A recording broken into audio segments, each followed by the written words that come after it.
Hello, everybody, and welcome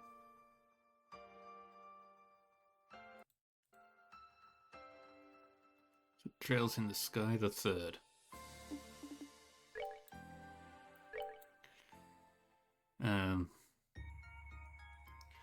Today we're just gonna do the second sun door. Bring to me the girl who loves to fish. Yeah, we're gonna do this door, and then we're gonna work on the moon doors, of which there are 5.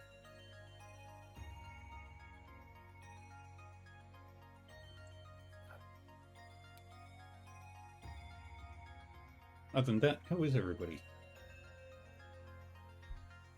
Sorry for the quick intro, but I'm super late, so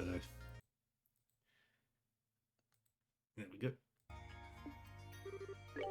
Let's open the door, and let's get our girl that loves fishing to fish.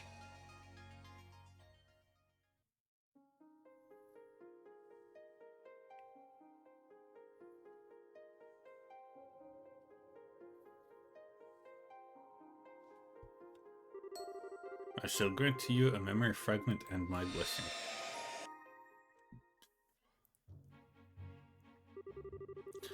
Once upon a time, there was a girl called Estelle Bright, who absolutely loved fishing.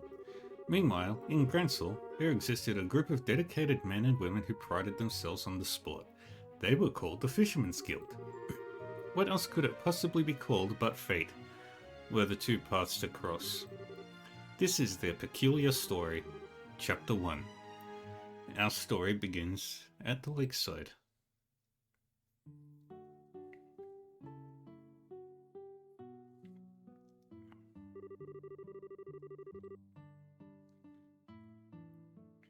At the side of Valeria Lake lies a quiet little place by the name of the Kingfisher Inn.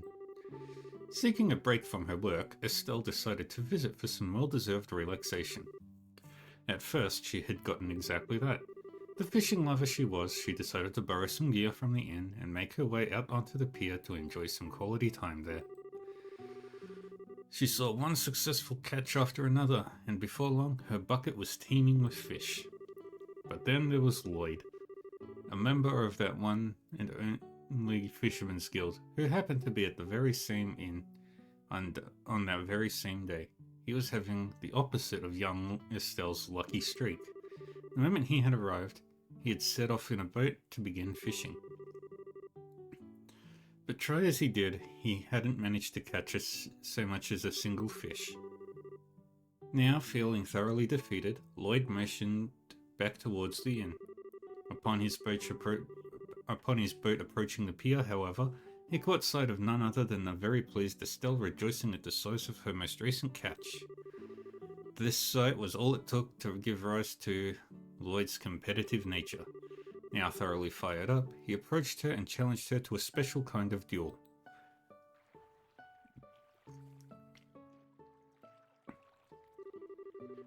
And that's why I want to challenge you to a 5-round Anglers duel. What now? A 5-round Anglers duel. It's a special kind of competition where fishermen take part in when they stake their pride and honor on the outcome. Once a member of the Fishermen's Guild mentions those words, there can be no turning back. The duel must take place. So let us do battle with our finest fishing tackle on the line. I feel like I'm getting dragged into something completely nutso. Hate to break it to you, but I don't have any stellar fishing tackle to bet on this. All my stuff was borrowed from the inn. Then you don't need to bet anything at all. That's fine. This duel is more for my own good than yours, and I intend to see it through no matter what. It doesn't sound like I've got much of a choice. But to go along with this, huh?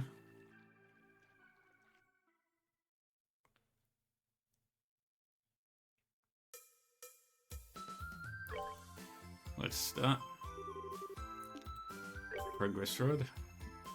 Earthworm.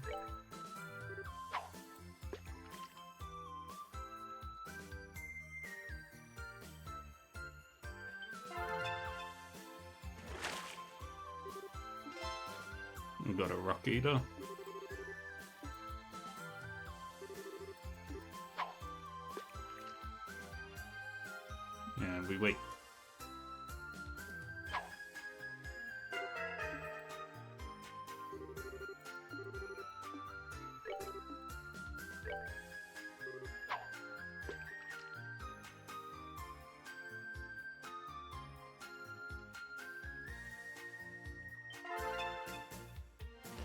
And we caught a trout.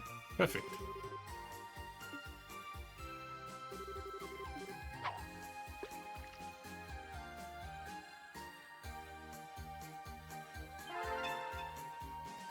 And he caught a salmon. Metal rod trident, and we're going to use the trout.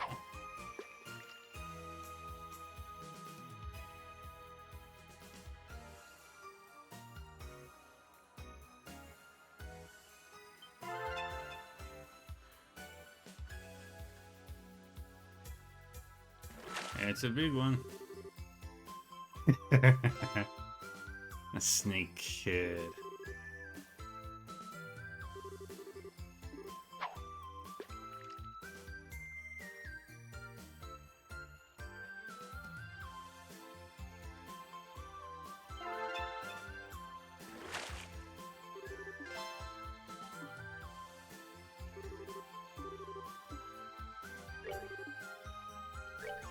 And we keep going like so.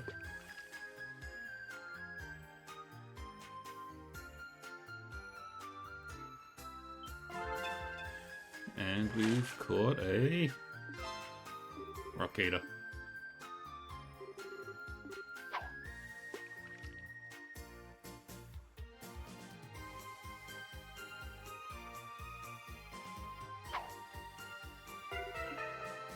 Oh, I've won this one.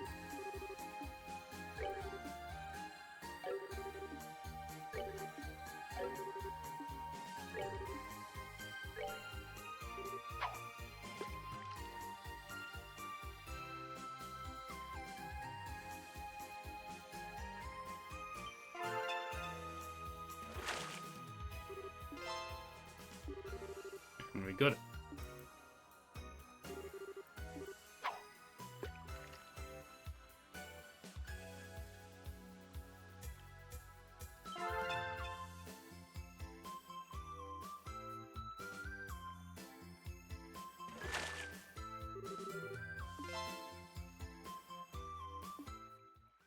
Portugal-Vez. Woohoo! I won! So I lost. What a battle. You fought admirably, Estelle. There's no shame in losing against someone as talented as you. Here, I want you to have this. Lloyd handed Estelle a silver-colored lure. A lure made out of argent? Couldn't possibly take this. It looks so expensive. I can do. Those are the rules. I challenged you to a duel while putting this on the line, and I was defeated. If you refuse to accept it, then it will bring me even greater shame than I already face. So please, accept it. Well, if you really insist.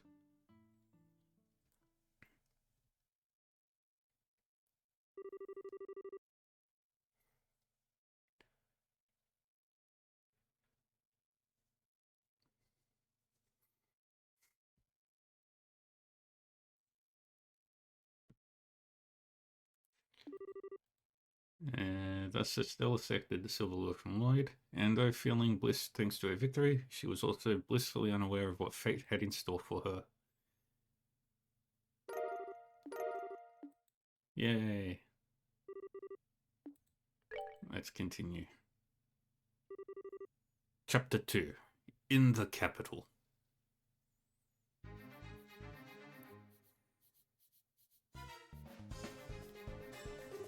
Today was yet another day in which Estelle found herself roaming the north block of Grancel City's sewers.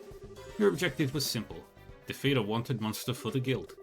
But down there she found more than just monsters. In addition to the nasties she'd been accustomed to braining on a regular basis, she also came face to face with a young noblewoman whose delicate demeanour couldn't have looked more out of place. Estelle certainly hadn't expected this. "What are you doing down here?" she asked. The woman tittered and responded as if the answer were the most obvious thing in the world. What else? Fishing, of course. The noblewoman's name was Norch. Norch. I don't know. And as it turned out, she was a member of the Fisherman's Guild. Do you really have to fish here of all places, though? I mean, what if monsters find you? Estelle made her mind to try and escort the woman back to the city with her, but Norch... Noche? Noche? I don't know. Had other ideas. And she refused to budge from what she felt was a prime fishing spot. The two were soon locked in a battle of pure stubbornness. Neither would simply back down gracefully, as it wasn't in their natures. It was in the middle of a heated argument when the silver lure Estelle kept on her person fell from her pocket.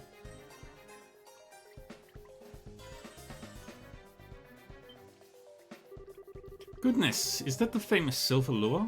One of the 3 famed fishing tackles? Where in Adios's name did you obtain such a thing? I don't know anything about any famous fishing tackles, but I guess you mean this guy here. I won it from Lloyd. So you fought an angler's duel against him, did you? I intended to challenge him to one myself when the time was right, but I never imagined he would be defeated before then. Okay, I am so lost right now. Very well. I shall challenge you to a 10-round angler's duel in his place. The 10 rounds? Listen, lady. I will not accept no for an answer. Let us begin. Wait a sec. And we go to round 2.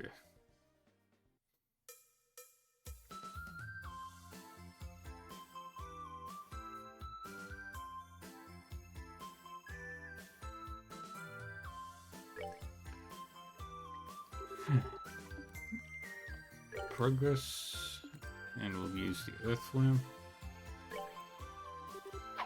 Here it goes. We'll do all the fishing, and then we won't have to do any fishing after the 3rd one. Dang it.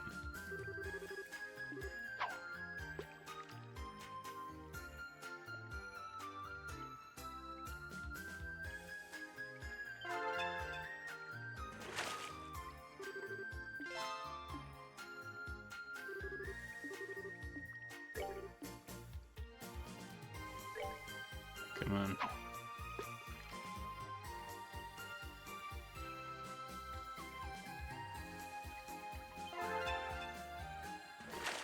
And we caught. Perfect.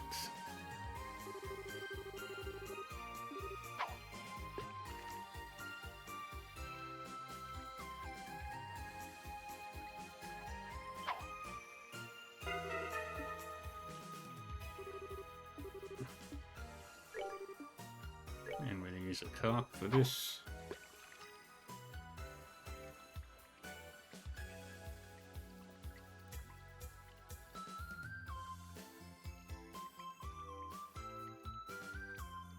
Come on.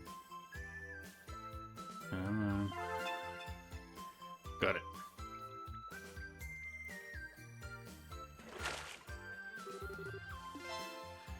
Yay. Come on.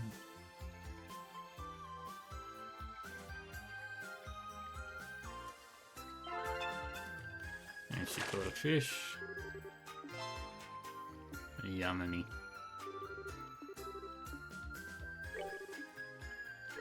Another earthworm.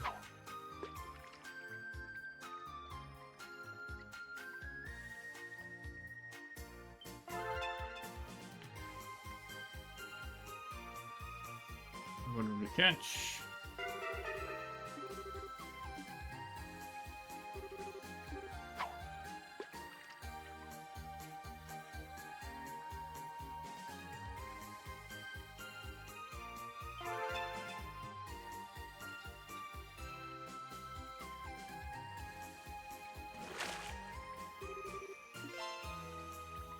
Oh, come on.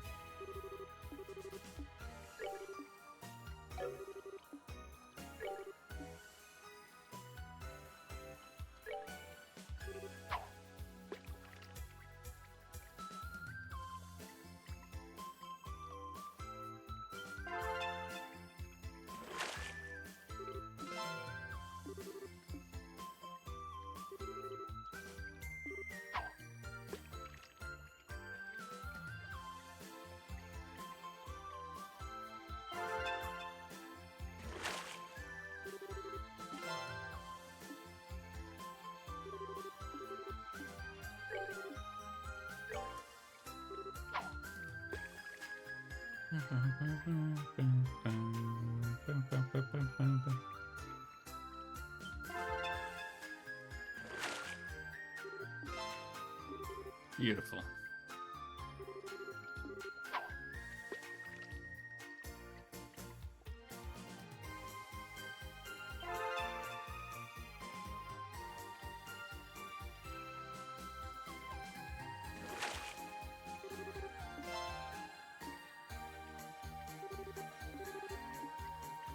Metal rod, then another carp.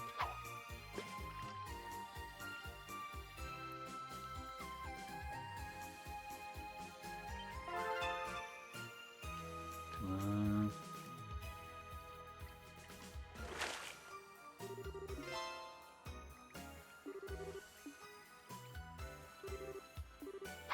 And we just keep going like so until we win.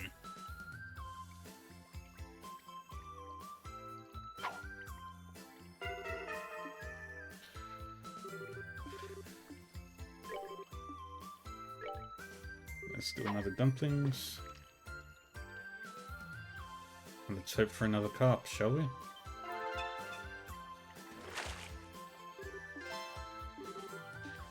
Not the right carp.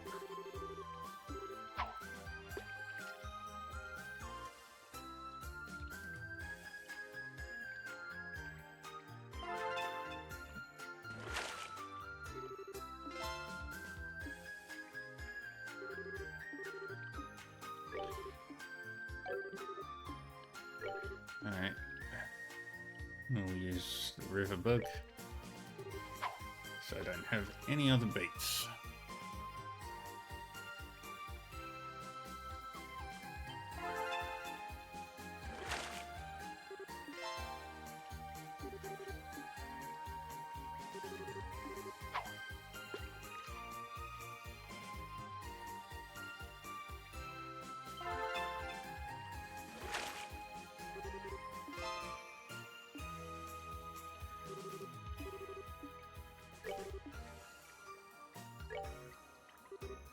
And this is the last fish I can catch.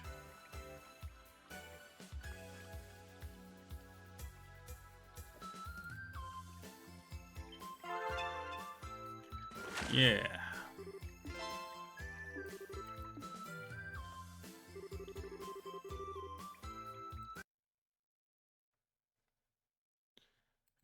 One sec.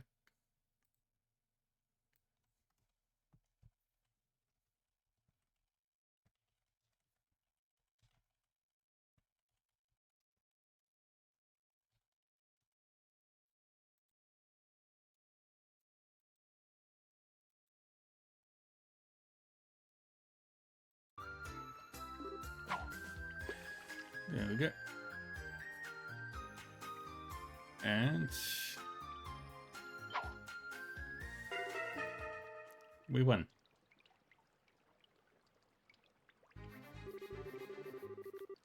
How could this have happened? How could I, of all people, be defeated? Well, you satisfied now? If you are, come you came with me back to the city. Trust me, it's not safe down here. You were truly more worried about me than winning the duel, weren't you? No wonder I couldn't defeat you. Now if you will kindly accept this. Received a golden rod from Notch. Wow, it's so shiny. You sure I can have this? In fact, I insist. I would be more troubled if you didn't accept it. These are the laws behind the Anglers' duels, you know? Still, kinda remember that you have more to fear than just me. No getting complacent simply because I fell in battle. It's still a guild's leader to defeat, after all. Aw, man, is he really that good?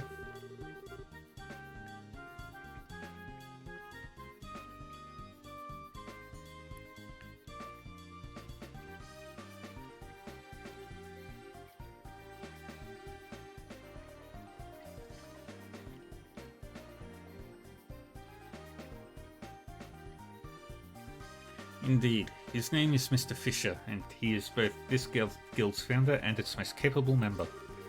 Knowing that may incline you to avoid facing him, but don't think that you will be so lucky. With the 2 tackles you now possess, he will come for you. A deal with him is nigh, whether you desire it or not. Alrighty then, if you say so.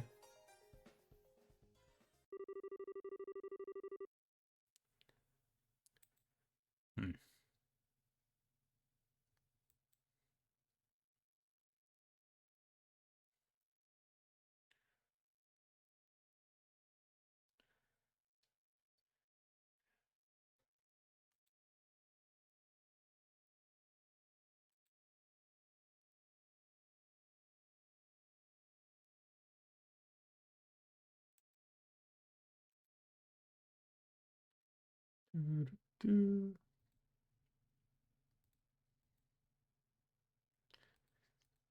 At this point, still had no idea just how capable this Fisher may prove to be.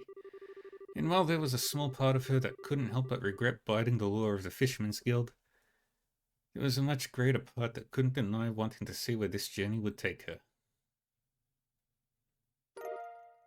We got the Plate of Excellence and 5,000 Mira. And then we've got the final door. Our final part of fishing. Final chapter. Battle at Azalea Bay.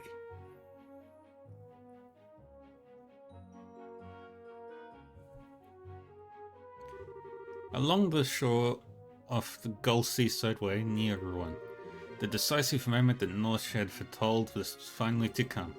Whether their meeting was a coincidence or fated all along, no one could possibly say.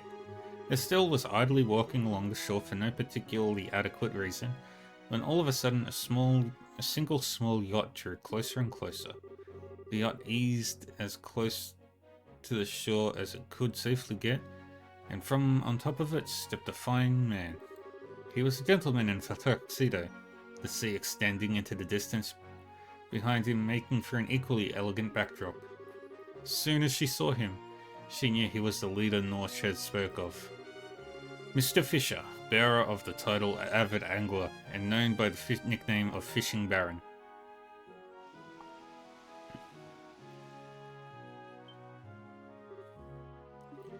That lure, that rod. You the Fisherman Guild's president? No, there's no need for words now. I've been waiting this moment for longer than you can possibly imagine. I challenge you to a 15-round angler's duel, immediately. 15? We're gonna be here all day, aren't we? Let the battle begin. Some people take fishing way too seriously. Oh, hobby fishing, not commercial fishing.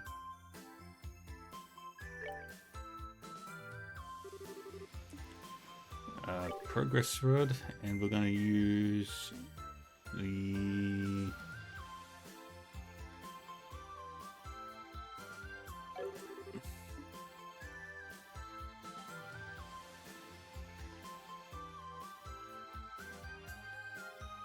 Marine Star. We're going to use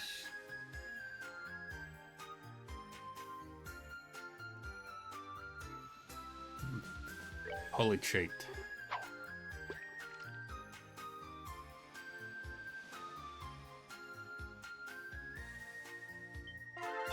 What did we catch?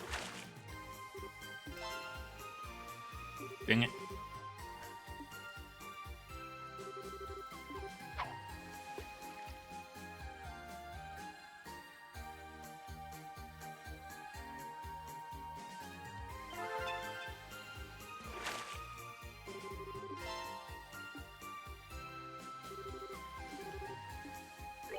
Let's do that again.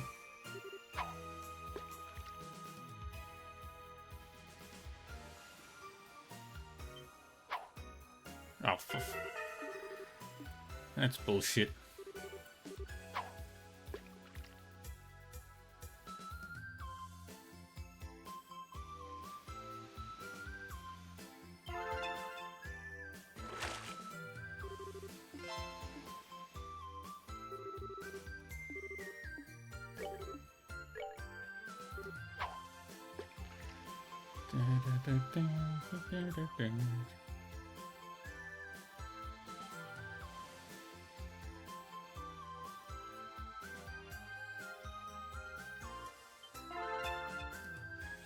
What did we catch? Casago? Perfect. I can use that.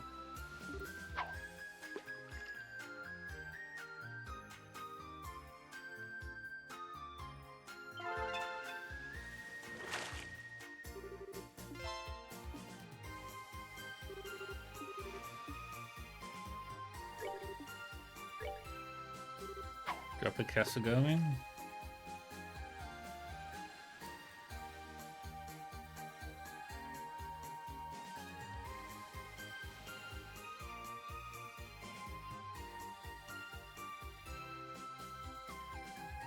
Come on.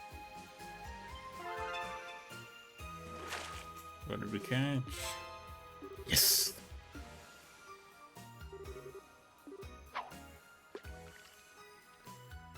Sea bass.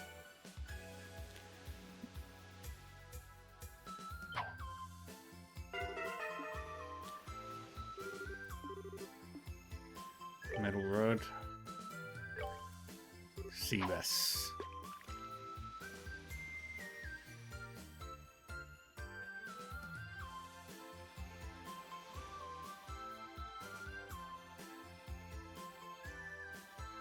Come on. Come on. Please give me a blue marlin.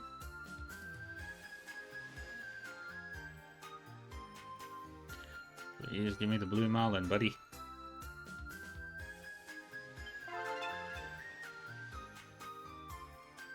Come on, come on, come on, come on. Hehehe.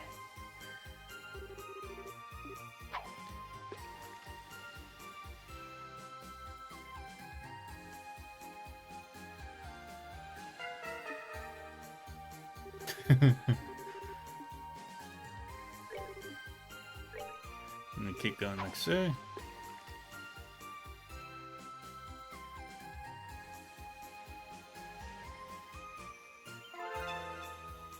Let's go.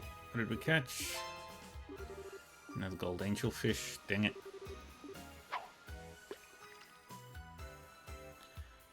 Can't allow him to win. He got a big one.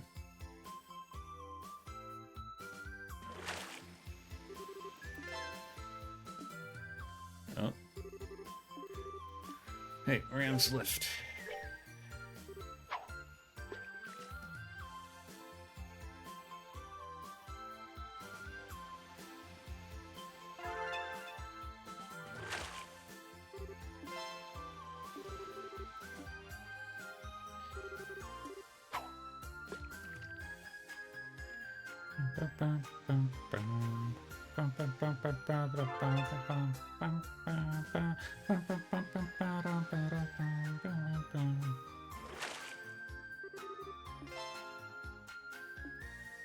Still in the lead, but not by much.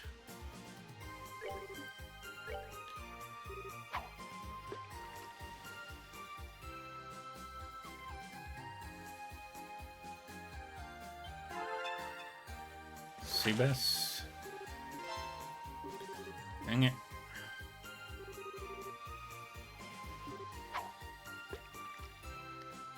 It's not dropping good fish.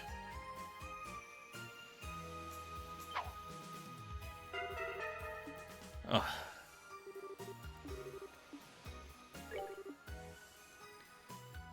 Let's go with shrimplet this time.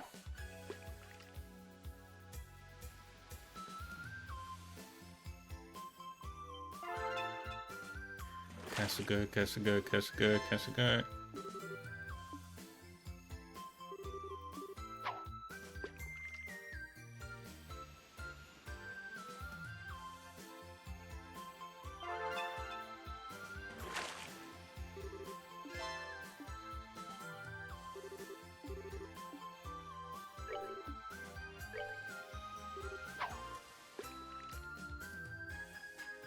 Need Casago or sea bass.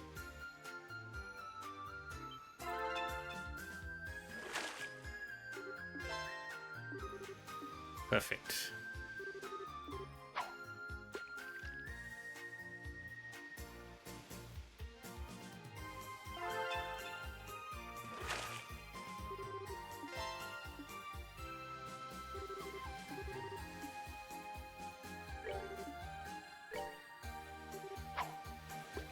Come on, fishing.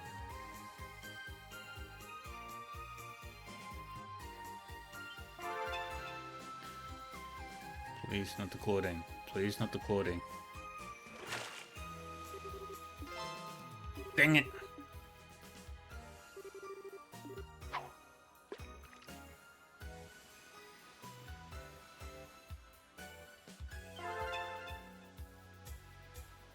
Ah, crap.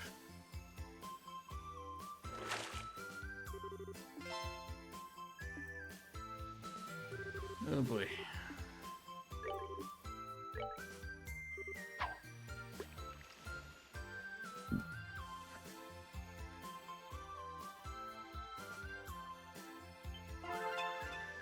Come on, sea bass.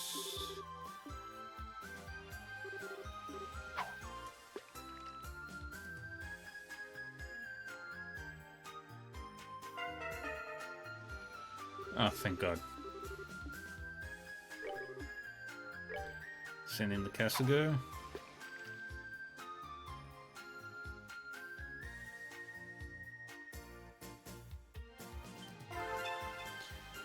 Sea bass. Excellent. I have this one in the bag, I hope.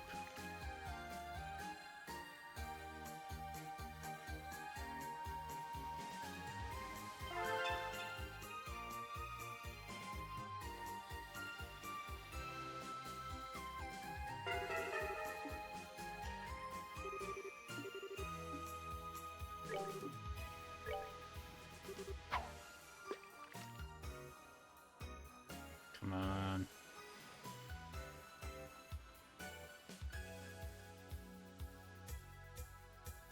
Click, click, click, click, click, click, click, click, click, click, click, click, click, click, click, click.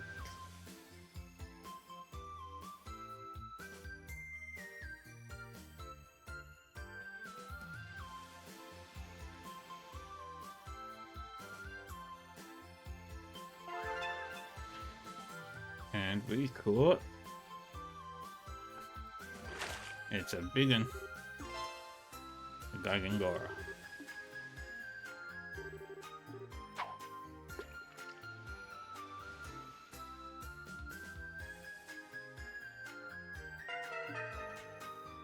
Okay. I think I've got this one.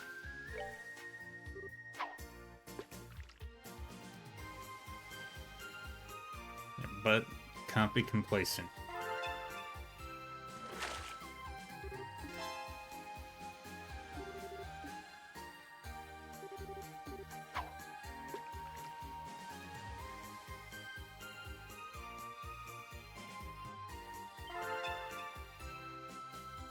And his final fish is a...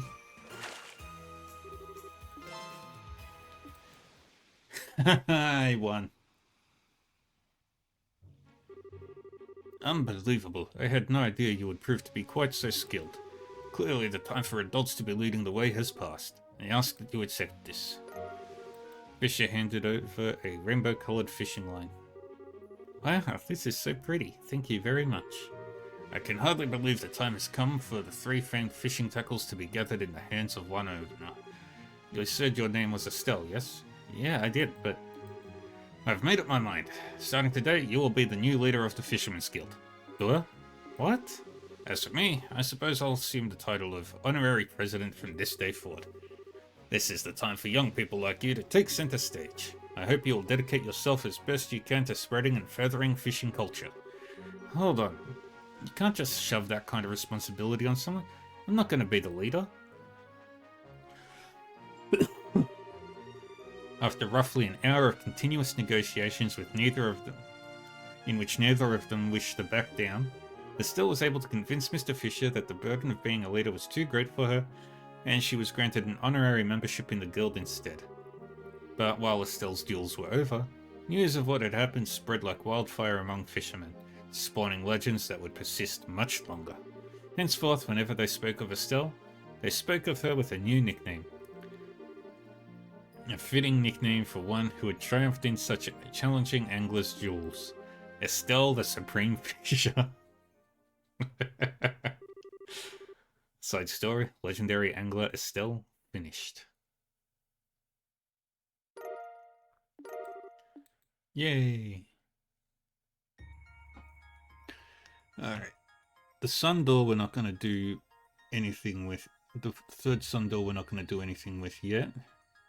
Instead, we're going to do the moon doors. So, we need to head back to the base area.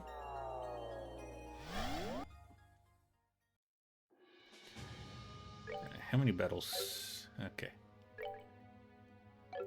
So we need to swap out for Teaser, Agate, and then door 2 is... we need Shara. Understood. Oops. This ought to perk you up. And yep, perfect.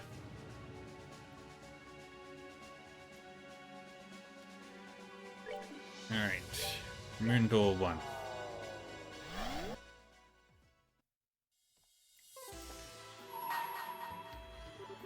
Bring to me the girl skilled in orbital engineering, accompanied by an ever-burning flame. Only then shall the door open. Hot to.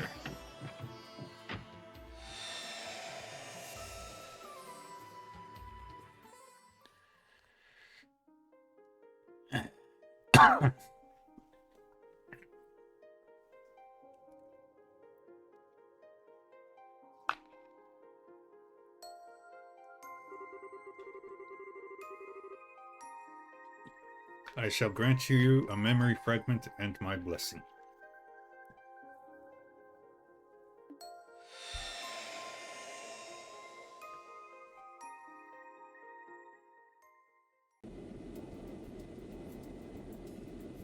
City of Zeiss. Here comes Agate. Ah, can't believe I'm going through with this. I should have never given in to pressure and promised to come here once a month in the first place. Having to adjust my schedule all the time just so I can come all this way to it is just such a pain in the ass. Well, whatever. I do owe her, I guess.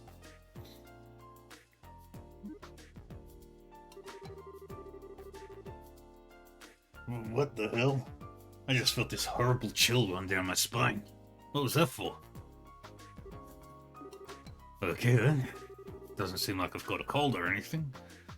Probably no big deal.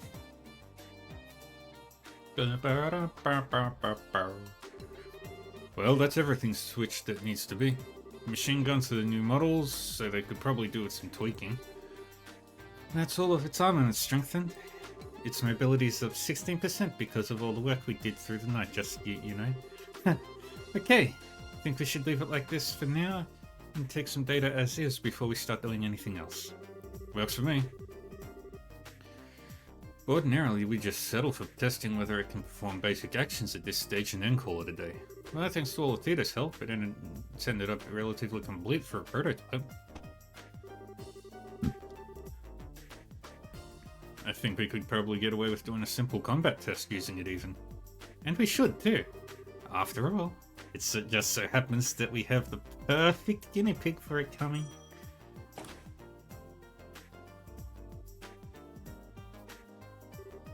Mom, Dad, Morning, Tita. Did you sleep well?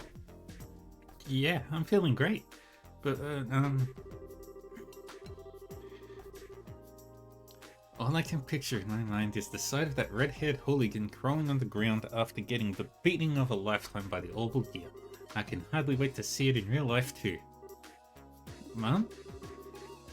I keep trying to tell you that Agate's not a bad person. Don't take what she's saying to heart, Tita. She could probably stand to discuss the issue a bit more tactfully.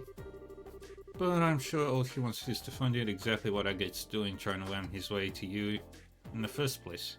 Oh boy, even Dad seems to have him wrong. Okay, let me explain this one more time. He might be sort of rude and blunt, and he does grumble every time he has to do something, and he has a bad habit of scaring people off easily.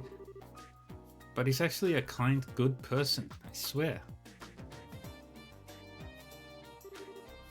Really now. I'm starting to get a little worried about him too. What? Why? I keep saying he's a really nice person. Alright, time to go and get things ready. I'll leave the final adjustments to you, Dan. I've got something to take care of elsewhere. You're going then? That I am. I've heard more than enough. Something has to be done. The sinner must be punished. With death. What? Where are you going? Wait.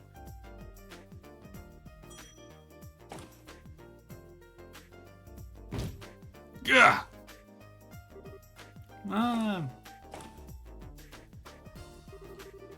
What in Helios' name is happening here?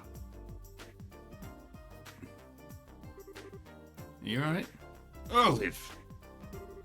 What was Erica in such a hurry for?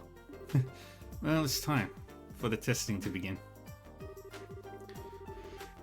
You're not much less of an overprotective parent than she is, I'll have you know.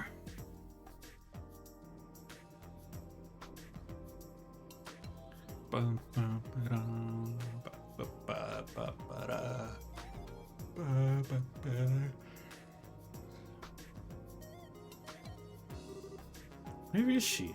Could have sworn I saw her running this way. Where could she have gone?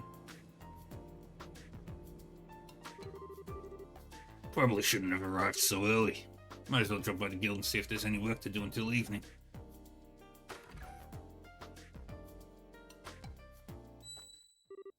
Huh? Was that just my imagination? The second I walked in that door, felt like my life was in mortal danger. The only person here is that researcher there, so it must have been. My. What have we here? If it isn't Agate Krasna. I pity you. I really do. Come again? I never dreamed my target would come wandering nonchalantly while I was making the necessary preparations for his execution. But it makes things easier for me. Now I can tell you what I want directly. We've prepared the most perfect place to die for you over in the Central Factory. So come along, there's not a moment to waste. Who are you? You here to pick a fight with me or something? Not at all. This is a completely legitimate request I've made to the guild, or more specifically, to you. Like hell you did. No request like that would ever get accepted here. If you want to submit a request like to the guild, you're gonna have to come up with something a little better than that. Ah, you pitiable flea. I figured you were a little thick-headed, but I didn't think your general IQ would be quite this low. You need to be more aware of your sins. What does this woman have against me? Her eyes are scaring the shit out of me. Clean out those ears of yours and listen well, moron. This request is about testing the capabilities of the Orbital Gear by comparing it to you in a variety of situations.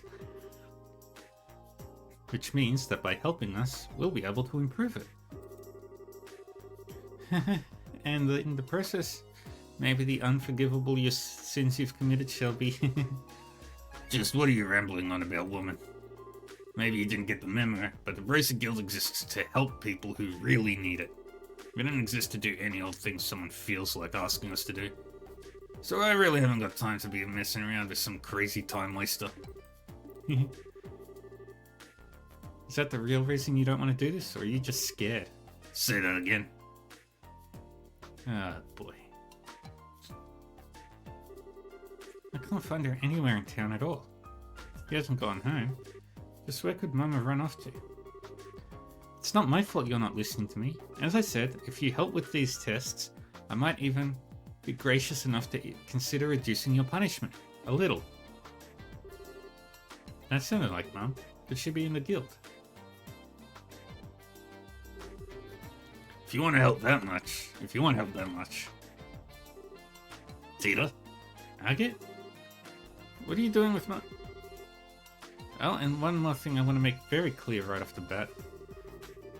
You did not get within a 1-celled radius of my sugar-powdered donut under any circumstances. Are we clear, you shameless hoodlum? Wait a sec.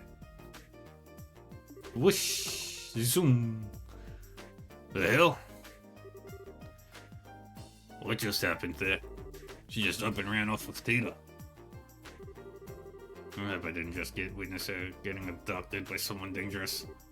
You don't need to worry about that. So Kilika. Her name's Erica Russell. She's Tita's mother. Her mother? That is Tita's mother? You've gotta be kidding me. Her parents came back from abroad about 2 weeks ago. Erica and Dan Russell. Their arrival was somewhat unconventional, admittedly, but they really are Tita's parents. I can assure you of that. You're trying to tell me that woman is related to her by blood? And with that mystery solved, would you mind if we got right to discussing work matters? Oh yeah, wait on me. I'm free until this evening, so if you got any quick jobs that need doing, I can knock them out for you. Well, first, there's this one from the Central Factory. They're requesting assistance with a variety of tests for a prototype of a new weapon called the Orbital Gear. Orbital Gear? Hold up a minute, that sounds familiar. The Guild has officially accepted the request that Erica mentioned to you earlier. It has your name on it, in fact. Can't believe this. She actually submitted that as an official request. I don't know much more about this Orbital Gear than you do, I'm afraid. She merely described it as a weapon that combines the finest in Libel's Orbital technology. It's being developed by the entire Russell family together to boot. The location you'll need to go is Zeiss Central Factory. New weapon. Wait a second, you said the whole Russell family, right? Not just the adults? Please tell me Tita isn't involved in this crap. I couldn't tell you. She didn't say. I've heard Tita was about ready to graduate from being an apprentice and become a full-fledged engineer, though, so perhaps she is. Would her involvement be a problem to you, Agate? Well, no, but I've never met her parents. I've only heard about them from Tita. So it's not like I could pretend to know what they're like. But I'm most nothing like she made her out sound. And she seems kinda messed up in the head. That looks, if that cook's got Tita involved in developing some kind of new weapon. Put the request on hold for now, Kilika. On hold? Don't give it to anyone else for now, you assume you mean? Yeah. I'm gonna go find out what's going on. Don't even think of giving it to anyone else before I'm back.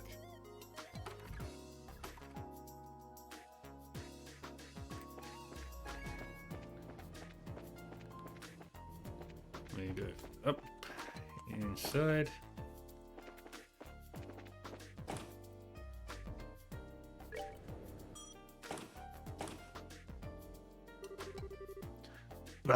Just where have those two gone? I can't find them anywhere.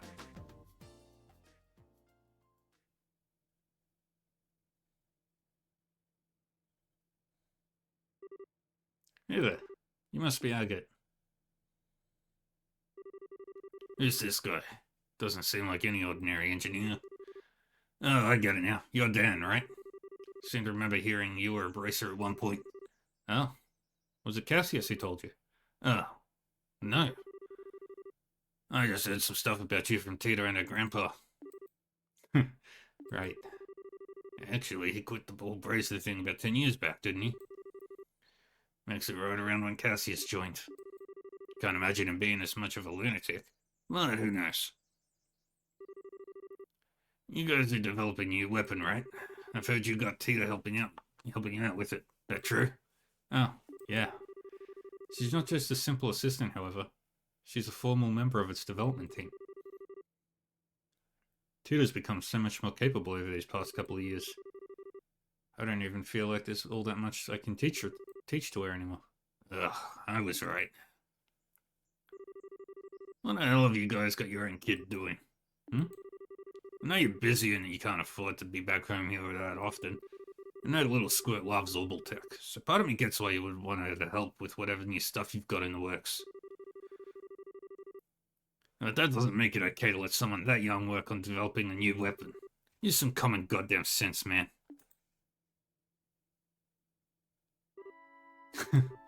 What's so funny? Okay, do you trust her? What's trust got to do with this? That guy trying to change the subject on me. What you've got her doing? I've heard a lot about you since coming back here. And with that, there's just one question I want to hear the answer to you. Hear the answer to from you directly. Now, it's my understanding that you've been keeping her company quite often while my wife and I were away. Is that because you feel she's unreliable? Maybe just a coincidence, or is there some other reason? Just what have you been trying to achieve by being with her so much? What? I wasn't trying to achieve anything. Guess if I had to give an answer... There's no denying how much she's helped me, I'll admit. At the start, she seemed like she could do jack all, and I stuck around to protect her. But she never actually needed it. She's ended up doing way more for me than I ever did for her in the end. So yeah, I guess when I put it that way, I do trust her. Your daughter's pretty damn amazing. I see. Okay, so he doesn't seem to have as many screws loose as his wife. I can probably give him a pass, right? Look, I'm guessing there's some special reason Tita ended up involved in developing that weapon of yours, right? You mind telling me what it is? Yeah, there is. Well, I suppose it couldn't hurt to tell you. You're familiar with Ren from Ouroboros, right? Yeah, crazy strong little girl with the huge robot. Couldn't forget her if I tried. Tita told us she's friends with that girl, which sounds insane, I know. Nah, it's not. She doesn't talk about it, but I know she is. Feels like she's going to unnatural lengths to avoid the issue even coming up, too. That makes explaining this a little simpler.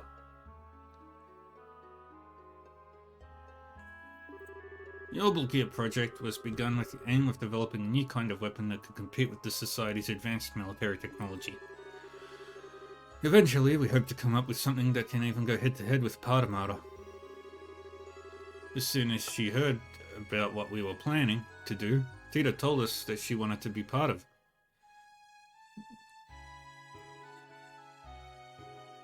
her own volition.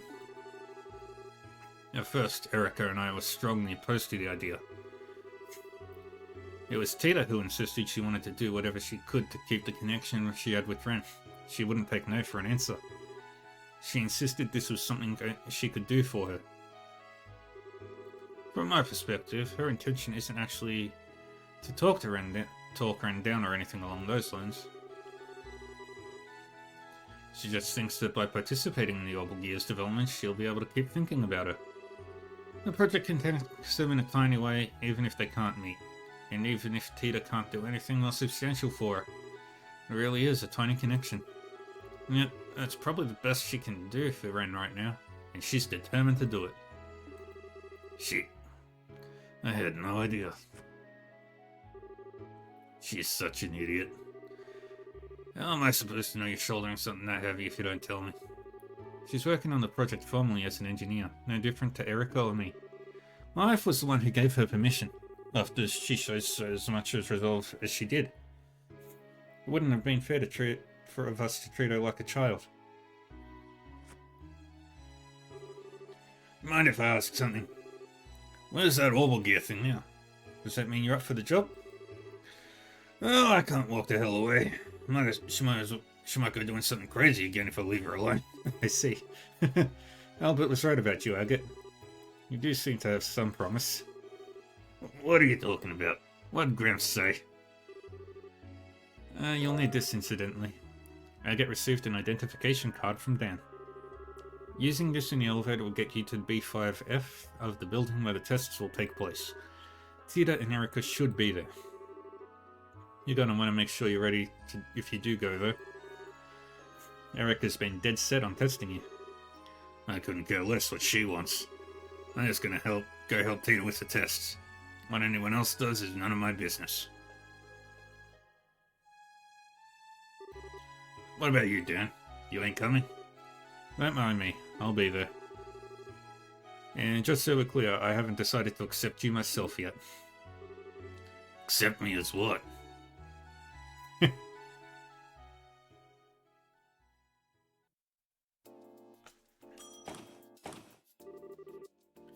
I guess this is the place.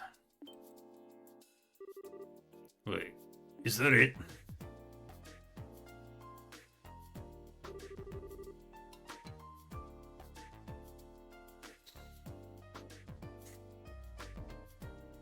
That's all the checks on the legs complete. Guess I'll check the settings one more time too. I've got nothing to do till Mom and Dad come back, so I should make the most of it. I thought it was gonna be an orbital cannon. Can't believe you're making a robot as nuts as this. Agate, what are you doing here? Is it because of Mum? Did she ask you to come here? I'm so sorry. Mum and Dad seem to have got you all wrong. I keep trying to explain to them what you're really like, but they never listen to me. It's not a big deal. I ain't here because your mum asked me to come anyway. You're not? Ah, well. I heard you were working pretty hard down here, like you're the proper engineer. So I figured I'd come and join you as my way of showing my support, I guess. Helping with these tests is an official request anyway, so it works out.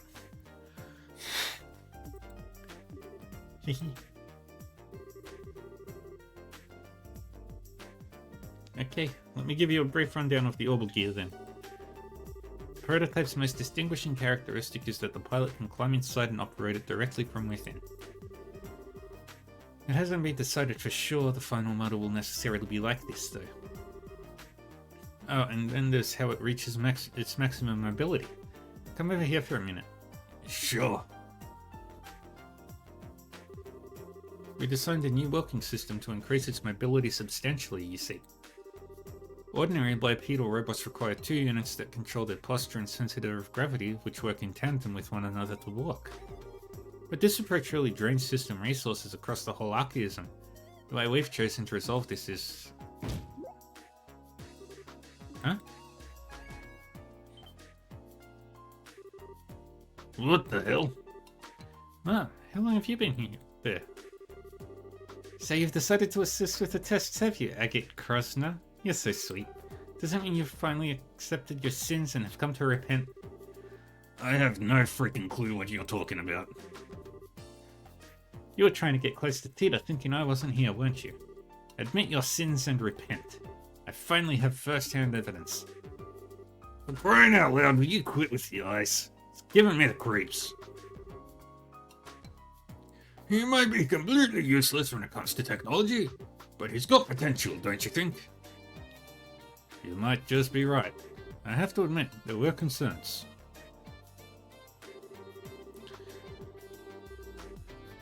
But I can appreciate that he at least tries to follow subjects he doesn't understand instead of outright refusing to listen to them. What are you two doing up there? Especially you, Dan. Weren't you just up on the roof with me a minute ago? I did tell you I was going to watch the tests, didn't I? Well, here I am. I can't work out what he's thinking any more than I can his wife. Don't you dare ignore me, Agate Krosner.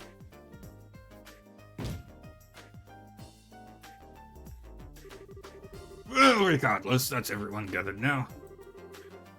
I suppose it's time for us to begin. What are we doing? I finished all of the necessary final checks. Good girl, Tita. Let the testing begin.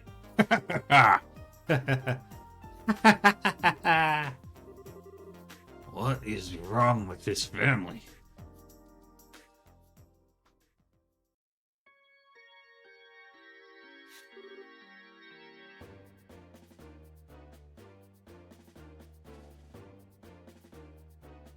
Well, Tita, do you think you'll be able to operate it all right? Yep, I'll be fine. I've had plenty of practice. And I'm ready to go as soon as everyone else is. Beginning monitoring. No problems in the data link. Looks like we're good to go. Okay, we're going to begin testing the Orbital Gear version 5.5. You sure ready for this? Yeah, I am. I've come this far. Not going to turn tail now. I want to promise you one thing before we begin though. The final test will be a mock battle between yourself and the Orbital Gear. If you cause Tita to have so much as the tiniest scratch on her, I will be sending you up to the goddess personally. I wouldn't go that quite that far, but you get the idea. Don't hurt her, alright? I know. I ain't gonna hold back, but I ain't gonna hurt her either. That's all I wanted to hear. Okay, for starters...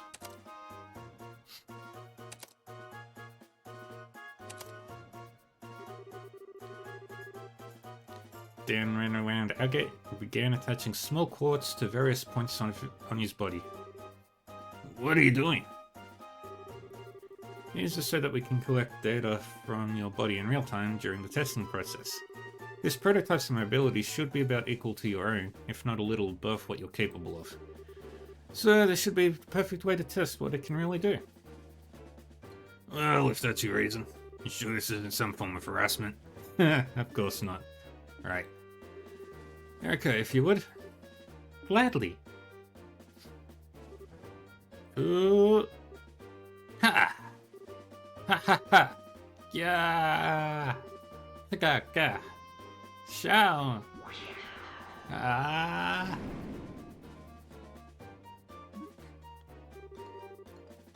What am I even watching here? That's Erica's success dance. She always does it before every big test or experiment. Yeah! Alrighty, I'm ready. Tap tap tap. Tap tap tap. Tap. Setup complete. I still can't believe you still do that after all this time. It's not like it has any practical effect either. If you look at all the data from all the tests she's done collectively, there's no difference in the odds of success whether she does it or not. Here, let me take care of that. Fire! Grah! As you can see, it's best to leave her alone when she gets all fired up like this. I'm feeling exhausted already and we haven't even started yet.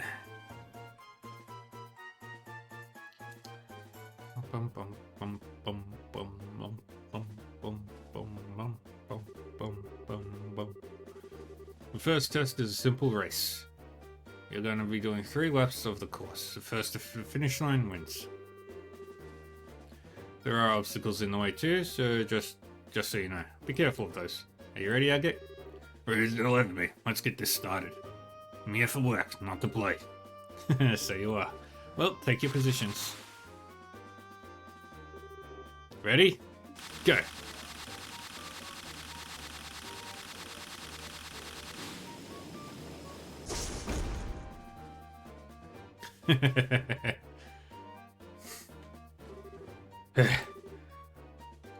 What just happened?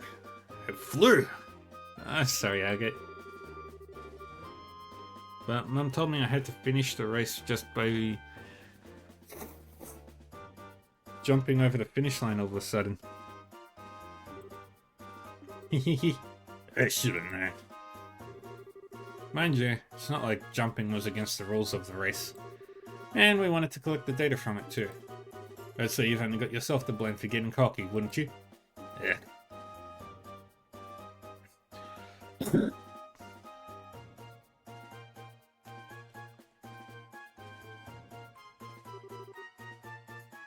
Huh? What are we doing now? This is a test of the Orbital Gear's precision.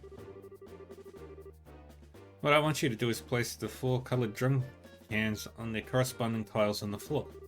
It'll be harder than it looks. Don't assume this was going to be a snap.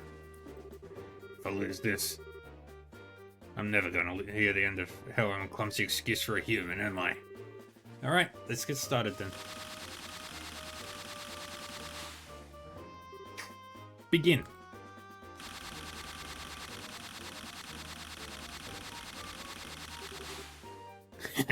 Piece of cake. Wow, we got some excellent data out of that. Well done, Tita. You did a wonderful job operating it. The adjustments Dad made all the difference, really. His tuning of the actuators was perfect.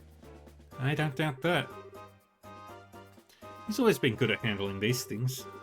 The arms have acceleration control now too. Man, was there even any point in me being here if you were just gonna ignore me? Well, test was just about collecting data. It didn't really matter who won. Still, that's not true for the next one. Now the real fun begins. The last test we're going to be performing is a mock battle to test the Orbital Gear's overall capabilities. Take your positions, both of you. Okay. Got it. I've been through this once before, but bears repeating. Only aim for the Orbital Gear. If I find so much as a hair out of place on Tita, you will be very painfully executed on the spot. I know. You don't need to keep stating the obvious. Are you ready? Yeah. Bring it on!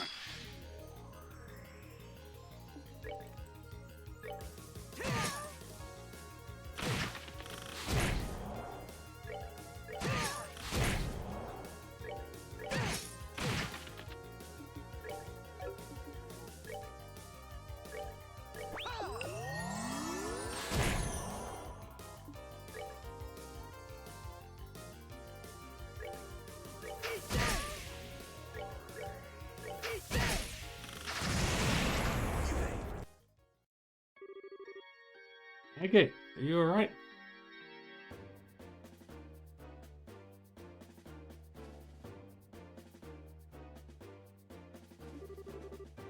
Yeah, I'm fine. This is nothing.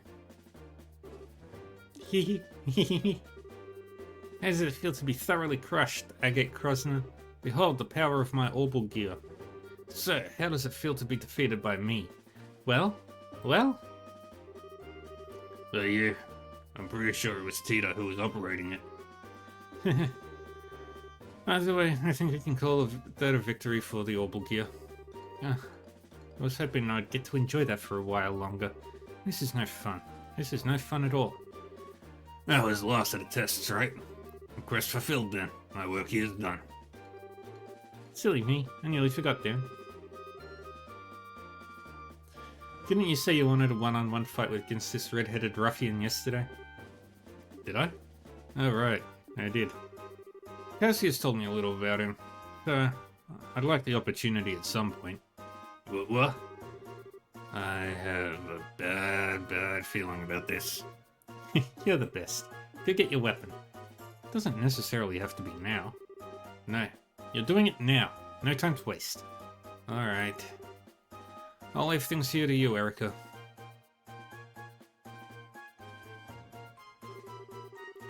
Don't think it's going to be easy either. He might have been forced to retire because of an injury, but he's still very strong. He's the one who taught Cassius the basics of fighting with the staff 10 years ago even. Seriously? Cassius then went on to perfect the art of using one to fight himself, admittedly, but that should give you an idea of just how strong my awesome hubby is, surely. Now I really don't want to back down. Hey, wait a sec, the tests are over, my work is done. Why am I stuck doing another completely unrelated fight? Your work's not done until I say it is, bucko. Oh yeah, while we're waiting for Dan, I need to check Tita hasn't got any injuries. Because if she has, you know what's gonna happen. Come on down, Tita.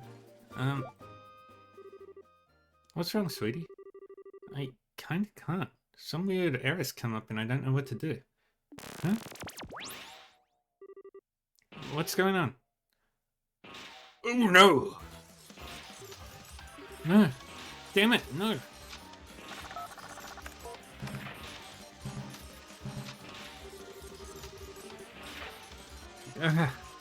No matter what commands I tried to give it, it just won't respond. Shut it down, Tita. I can't. It won't do anything I tell it to. Hey, what's going on here? Explain this in a way I can understand.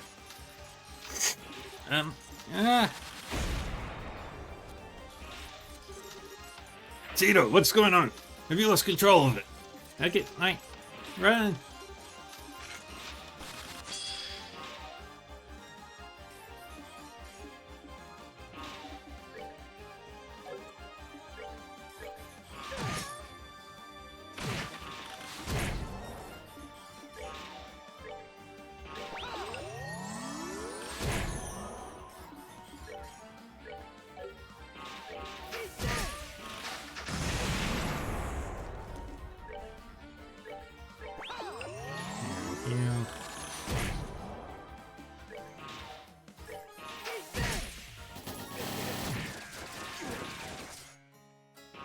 Dang it. Hey, Lady Kurin. Yep, a dramatic moment.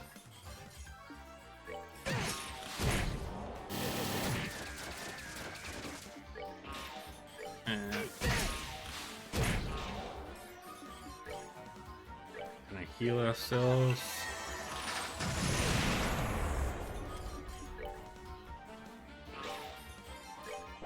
How are you today? I saw on the Discord that you said you were really bored.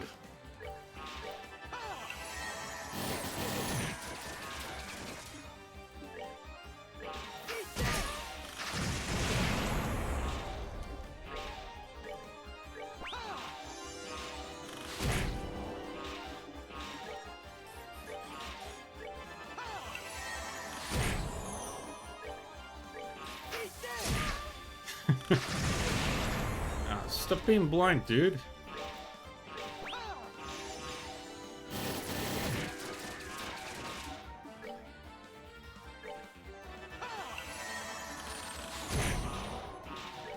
Alright, that's all I can do now.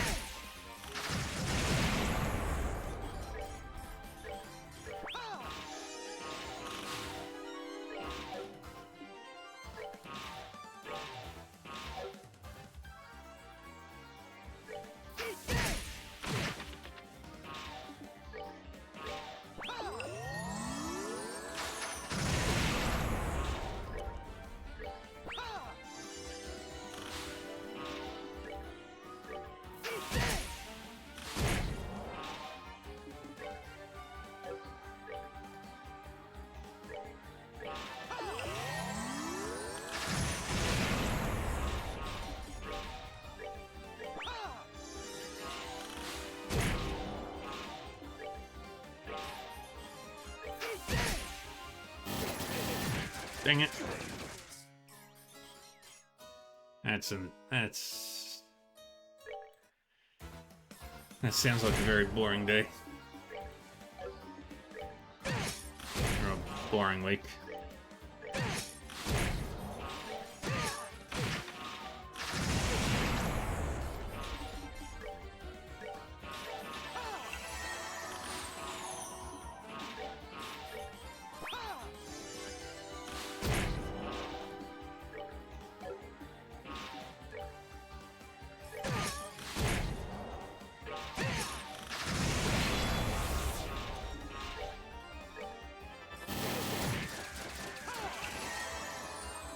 Very good.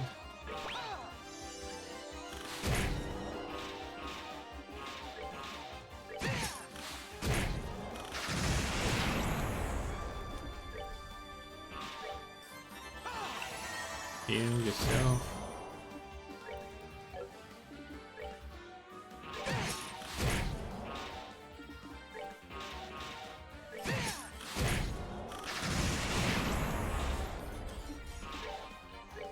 That's the last heal I've got. Sounds like a good plan.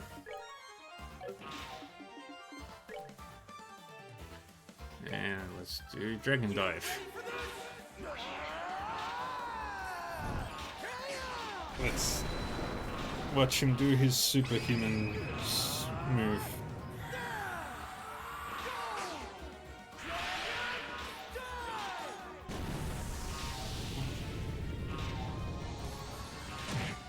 And there he goes. And we saved the girl. Shouldn't have done that. Yay. You doing okay? I stopped it moving. Come on out. I can't. The seatbelt's stuck. Damn it.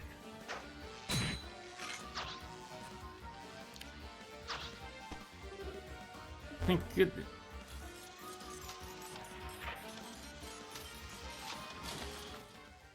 No, not Agate. But it's not Agate that saved the day. Or was it?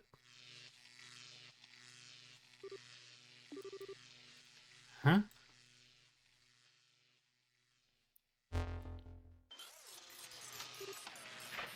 Tita. Go, father. Knock some sense into it. Whew, just in the nick of time. You two okay? Tita and I are fine, but... Oh. Agate! Agate! Agate! No, no, this is all my fault. All because of me. I'm so sorry. I'm always causing you nothing but trouble with my selfishness. If I just kept quiet, none of this would have happened. This is all my fault. All of it. If I hadn't said what I wanted to get closer to Ren, I knew I couldn't really do anything for her. I knew this was just for my own satisfaction. This wasn't what I wanted to happen at all. I swear this wasn't what I was trying to do by getting involved in this project. But... Ugh. Give it a rest, will you? My head's pounding enough without you crying. Oh, Agate? It'll take more than that to finish me off. I figured you knew that. Damn though, that thing packs a punch. I'm lucky I was able to block the brunt of the impact with my sword. If I hadn't, I'd probably have a date with the goddess right about now. Simple. Yeah, you said I'm alright. I said I'm fine, alright? This is nothing. So stop your crying, alright? But this is all because of me. I'm so sorry. I'm so sorry. I'm not going to do this anymore. I quit. So... Don't you dare give up, Tita. What? You heard me. Don't you dare just throw it in the towel over something this small. You want to get closer to Ren, right? You want to understand her better, right? And try and do it. Don't just give up at the first hurdle you come across. Even when you get hurt? I've had a worthless 10 years, Tita. I'm not going to deny that. Well, there was one thing I could never bring myself to do, and that was throw this away. Never. Well, that's fine. Because this is why I'm the bracer I am now. Plenty of folks have things they become a big part of them. They can't bear to throw them away or leave them behind. Things that, no matter how much they try to forget, they just can't. How about something like that? And I'm pretty sure you've found something like that too, don't you? Right? He's right. I really do. Okay, I changed my mind. I won't give up. I don't have time to stand around crying. Not when I've got things I need to do. I'll think about what I can do, and I'm going to do it. Because just like you're a bracer, I'm now a researcher. Really now? Okay? It's nothing.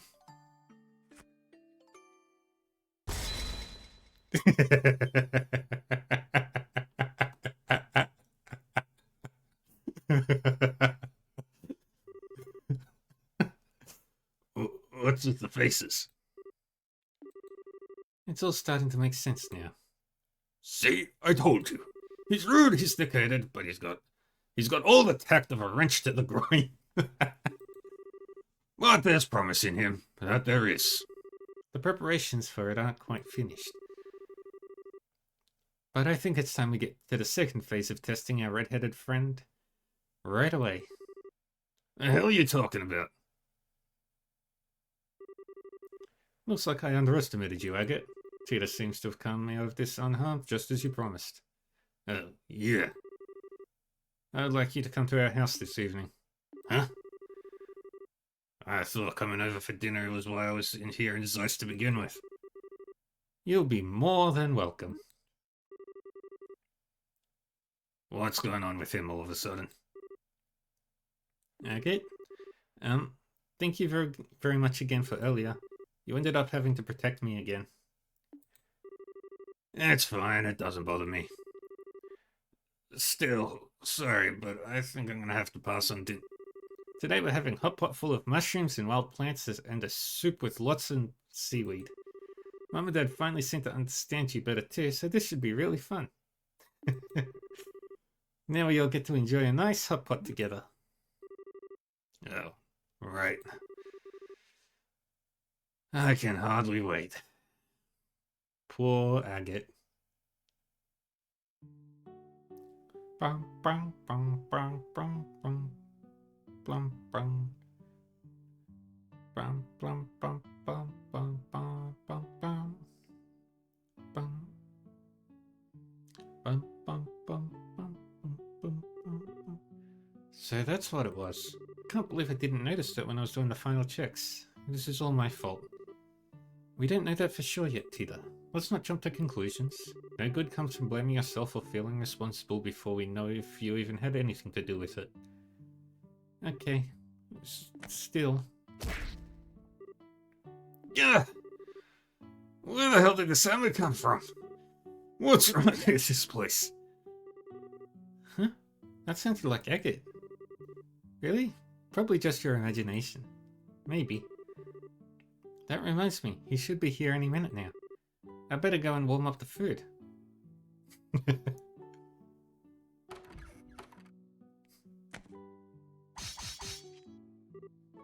Whoa! Why'd a bunch of lances pop up out of the ground? Erica? I think lances may have been overdoing it a tad. At least stick with concealed holes in the ground, won't you?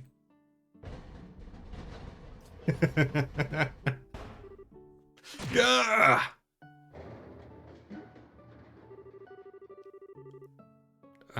How long are we looking at before he'll make it here, I might ask?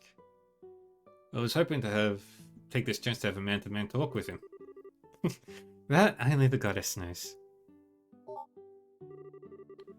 Seems like he's putting up a good fight, but make no mistake, Agate Krosner.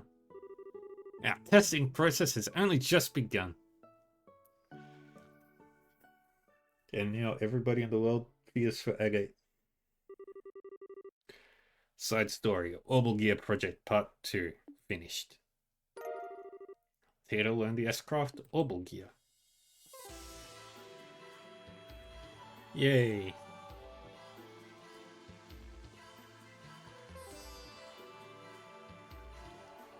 And now we can head back.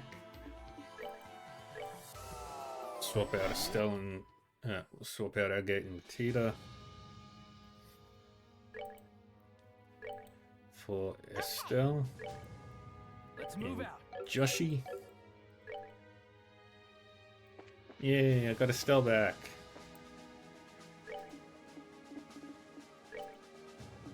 Okay, we've done that door. Moon door 2 now.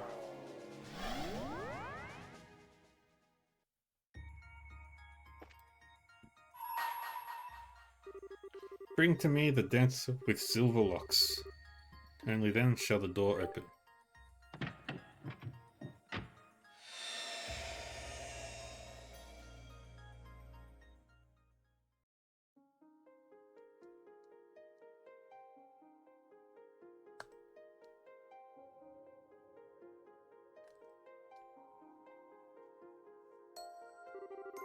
I shall grant to you a memory fragment and my blessing. And we learn the story of Shera. Of Sherazade. Year 1202 of the Septian calendar. Roland.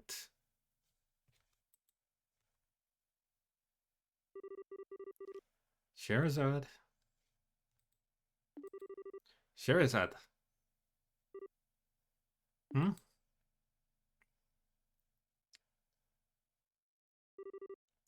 Huh? Where am I? Are you feeling alright? You sure you haven't had too much to drink? Boy, that dream really brought back memories. Hard to believe I was once that young. I see you've gotten yourself nice and plastered. You might want to watch what you're saying.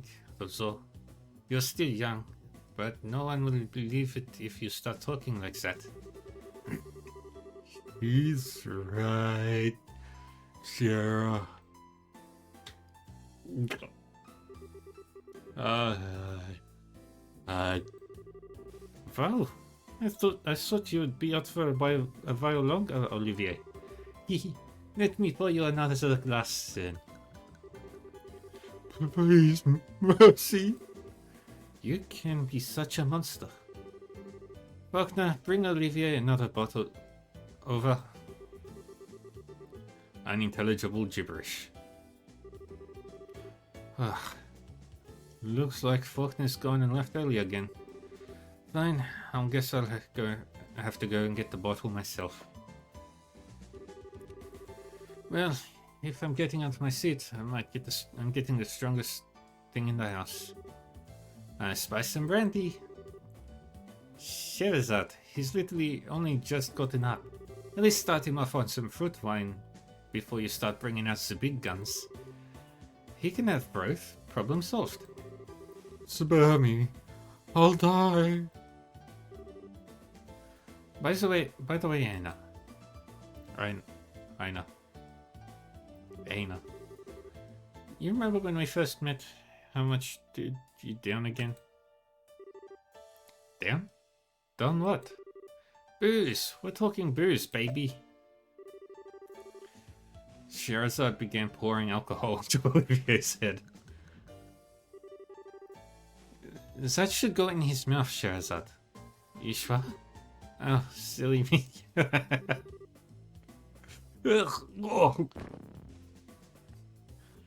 And somehow he hasn't died of alcohol poisoning.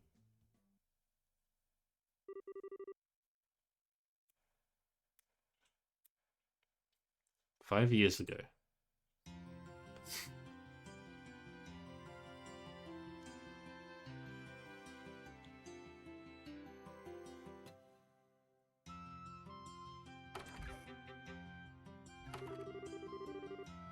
Making deliveries in a city this big sure isn't easy. Okay, where's next? Royal Villa? No way, I have to go all the way there? Ugh, this is why I hate cities.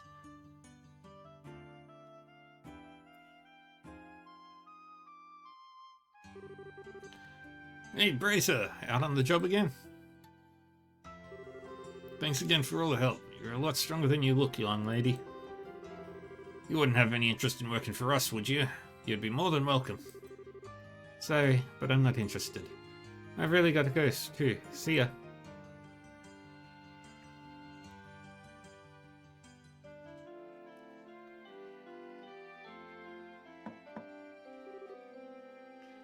Excuse me. Gransel City, 1197. 5 years had passed since the 100 Days War came to an end. The scars it left were slowly healing, and life was returning to Libel. People gathered in the cities and towns that had returned to their former state, and the revived Orbment trade brought the kingdom prosperity. Peace was becoming normal once again. Not all that was happening in Libel at the time was so positive, however.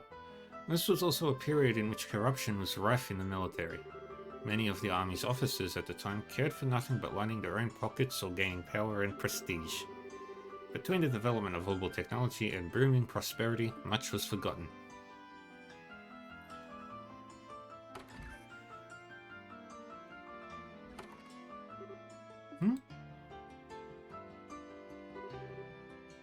Is there no one here?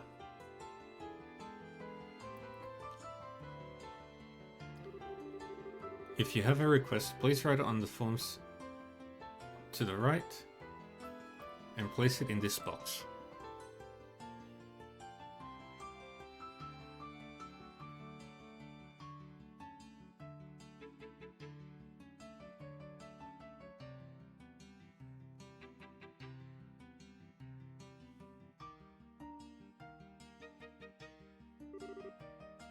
It looks like it. I wonder if they'd mind if I use their phone.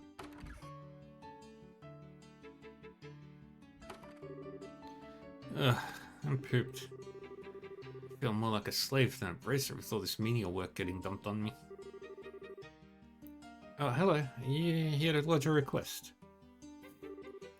Yes, that's right. Might I ask your name? I'm Sherazad Harvey, a bracer. I'm still a genuine, but I know what I'm doing. Don't worry about that. Oh my, Ruby. You look so young that I had no idea you were an actual bracer. My name is Aina. It's a pleasure to meet you. So, what's the request you want to make? I don't have all day to stand around chatting. There are only 2 braces at this branch right now, so we're very busy. If you can make it quick, I'd appreciate it. Oh, really? I'm terribly sorry. I had no idea you were... Did you not hear me? Or do you need me to explain to you what the word quick means? Oh, my apologies. Well, you see, it's my first time visiting the city. I thought it might be wise to come here and request that someone give me a tour of the main sites and such. The size of the place is rather daunting, as I'm sure you can imagine. But with a bracer who knows their way around at my side, I'd be able to enjoy all that Grand Soul has to offer without fearing getting lost. You've got to be kidding. Please tell me you didn't actually come here for such a worthless request. Pardon? You seem to be misconstruing what braces are actually here for. We're not community volunteers or whatever. We have a serious profession and do serious work. We're also very busy, as I said earlier. So I'm gonna have to ask you to look elsewhere if you want a buddy for your sightseeing trip. I wasn't trying to... hell, just go around and look around on your own. Getting lost is probably part of the experience anyway. Is this one lived in a box all her life? Typical rich girl. That's rude, Cheryl. Besides, I need to focus on doing major jobs so I can get my letter of recommendation from this branch and get promoted to senior bracer. If you find something serious you need help with, by all means come back. Until then, get going. It looks like this isn't going to work. I really am sorry for troubling you, but...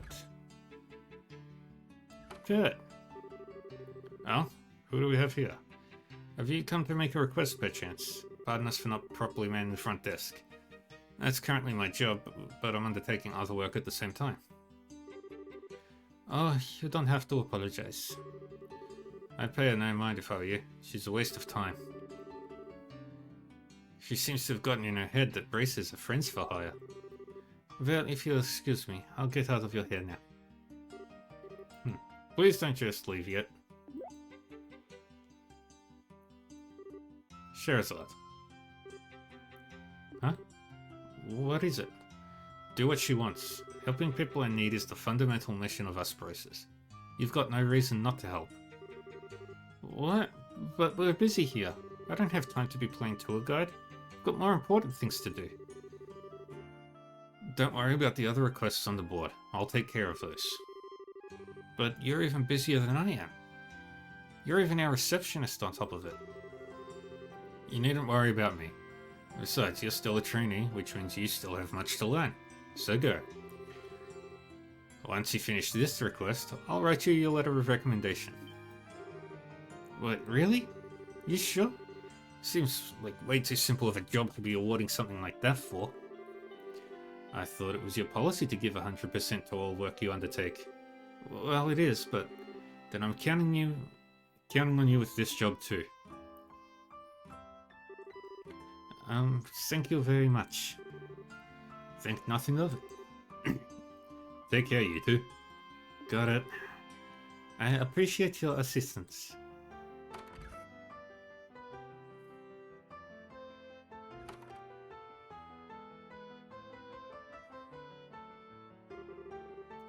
This should hopefully do her good.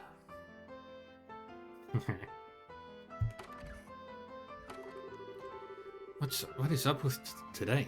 From delivery girl to playing tour guide for some snooty silver spoon. It just gets worse. I do apologize. I really am putting you out with this request, aren't I? Let's just get started. Ugh, that aloof manner is talking. Yes, just makes me want to smash something. So, where do you want to go? Let's see. I suppose I should go and buy a few things in the Edo department store just in case. In case? In case of what? It's in the east block of the city, don't forget. Why would I? I feel my blood pressure rising already.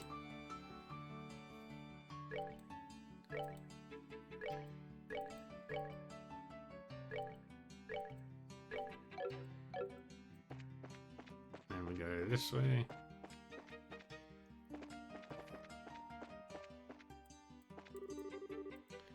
It's Anton and Ricky back in their school days. I like how the very first thing she wants to do is blow all her money. So, what are you planning to buy? Well, I could probably do with restocking on recovery items for one thing. What?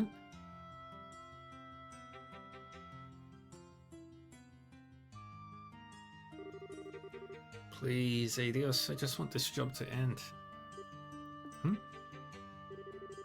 Hasn't Kurt read this book? Did he bring it here? A lot of these look really complicated too.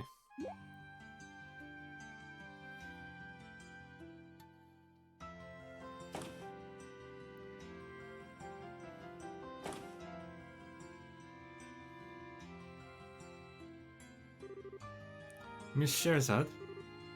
What? You know, there's actually a really famous ice cream store near here. Have you ever been there? Why would I have? I don't like sweet things. Well, I do, and I feel like having some ice cream right now. Let's go get some. Wait a second. And that's why Aina hired the braces.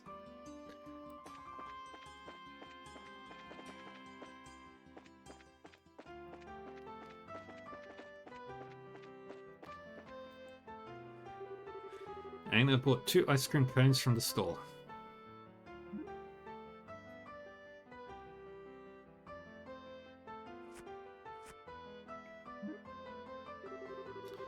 Did your brain decide to selectively switch off when I said I don't like sweet things?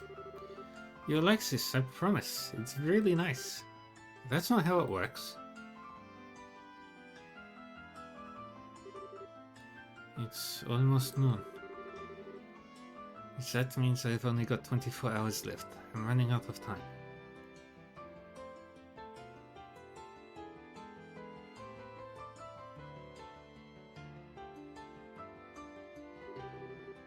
It might be a bit risky, but...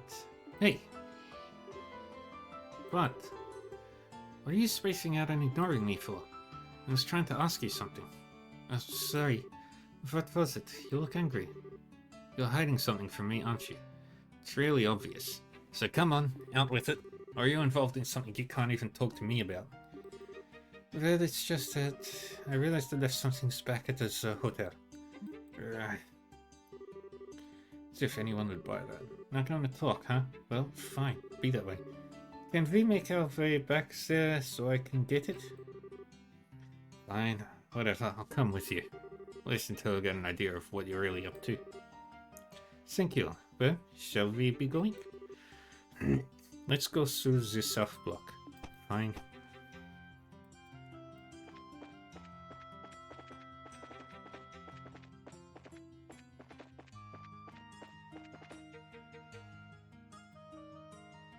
Hotel Rowenbaum.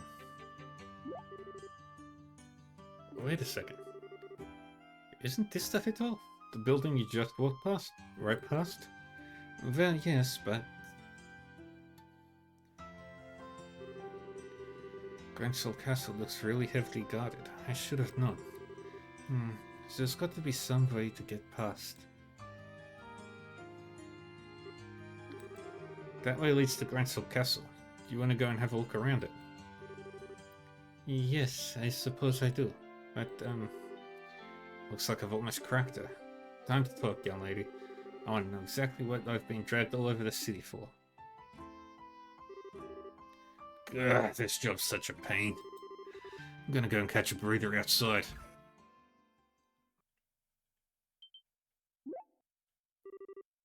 There she is! What's going on? You stay right where you are. Protect all NPCs. Blah blah blah blah blah.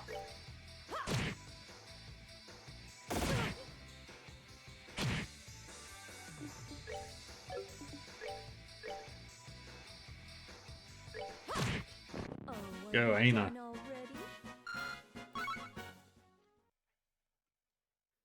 Back when Shara was awakening. What the? That girl is no amateur.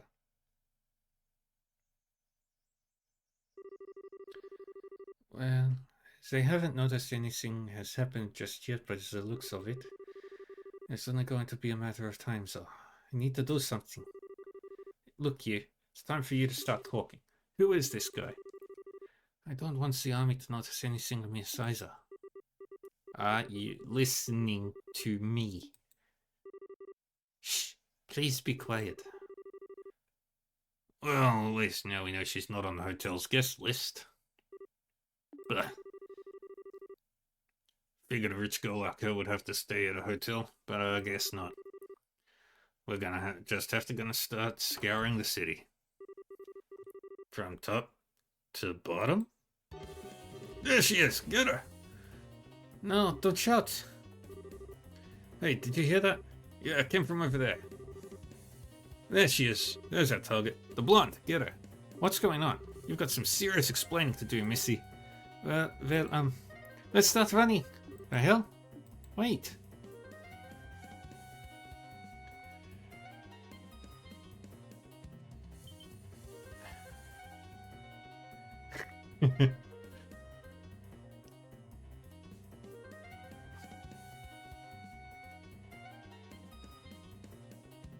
That did escalate quickly.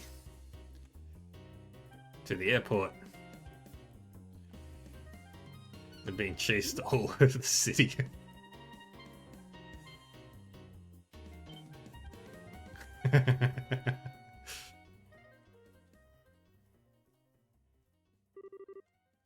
I think we lost them. Just about. Okay, I've had enough of this. It's time for you to open that mouth of yours. Just who are these guys? Why do they want to catch you? What do you even want? Well, don't even try and worm your way out of answering. I will hurt you. With this. That sounds painful. No use hiding it any longer, is there? They're trying to capture me. Thank you, Captain Obvious. I'm asking why they want to capture you. Go on, get talking. Let me start from the beginning. I suppose it started about a month ago. My grandfather, who I was living with, passed away. Your grandfather? That's right. He did mention that he intended to leave some of his fortune to me. But the will didn't just say some, he wrote that he intended to leave me everything he had. So, well, super rich guy leaving his fortune to a young girl. Okay, everything's starting to fall into place. So now every relative you have under the sun is on you like ants trying to get their share? At the very least, I still think my uncle is a very nice man. He said he wants to look after me until I turn 20, so as part of that, you should let him look after all the money you've inherited. Ugh, unbelievable. Maybe. His eyes when he said that kind of scared me, so I ended up turning his offers down. Wait, hide. By God. And now someone's hired those men to come after me. If I don't formally inherit his money, grandfather's will becomes invalid, you see? Most likely that's the reason they want to capture me, so I am not able to do that. They're no ordinary street thugs either. They clearly have some experience under their belts. Can't believe they're just able to wander the streets of the capital in broad daylight like this. Just what is the army even doing? One of my relatives has connections in the Royal Army, so that's probably why. My family's pretty influential, actually. I'm getting a headache just listening to all of this. Hiring a bunch of suspicious, highly trained underlings to fight over an inheritance? You don't get more stereotypically spiteful rich person than that. I'm sorry. I'm not looking for an apology from you. Still, this really isn't looking good. I might have been able to win the last battle, but I'm not confident I could win another. I think the best thing we can do is try to get back to the guild house without getting caught, but I can't see that being easy.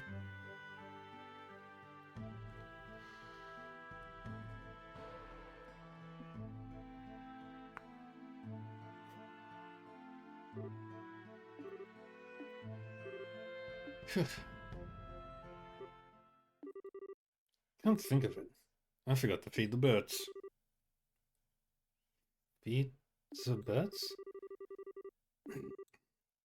I doubt it's meant to be taken literally. I think it's some kind of code they use, which means... crap.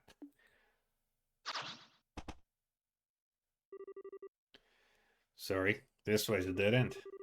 You've been giving us a hell of a lot of trouble, but your luck just ran out. Ugh. You're fast, though. I'll give you that. Now grab her.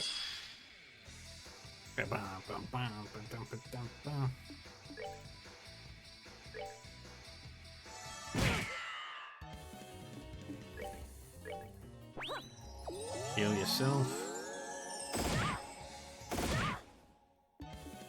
Come on, to your bomb. Good.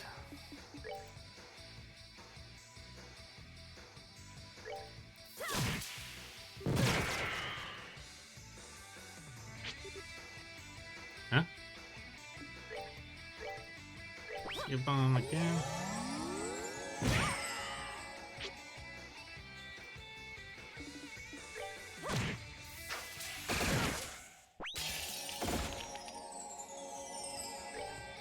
I don't know what just happened.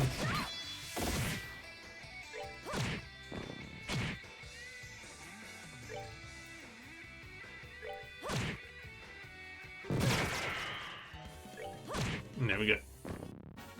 Oh, are we done already? Well, not half bad. I don't think I can fight my way out of this. You're right, Miss Scheherazade. Have you guys still not caught her? Ha! Well. You almost stood a chance against us. Almost. I don't want to be beaten by a bunch of loyalist scum like these guys. Do you have any ideas for getting us out of this? Me? Oh. There's an entrance to the sewers nearby. If we can get to that, we might be able to escape to the west block. That's a huge if, though.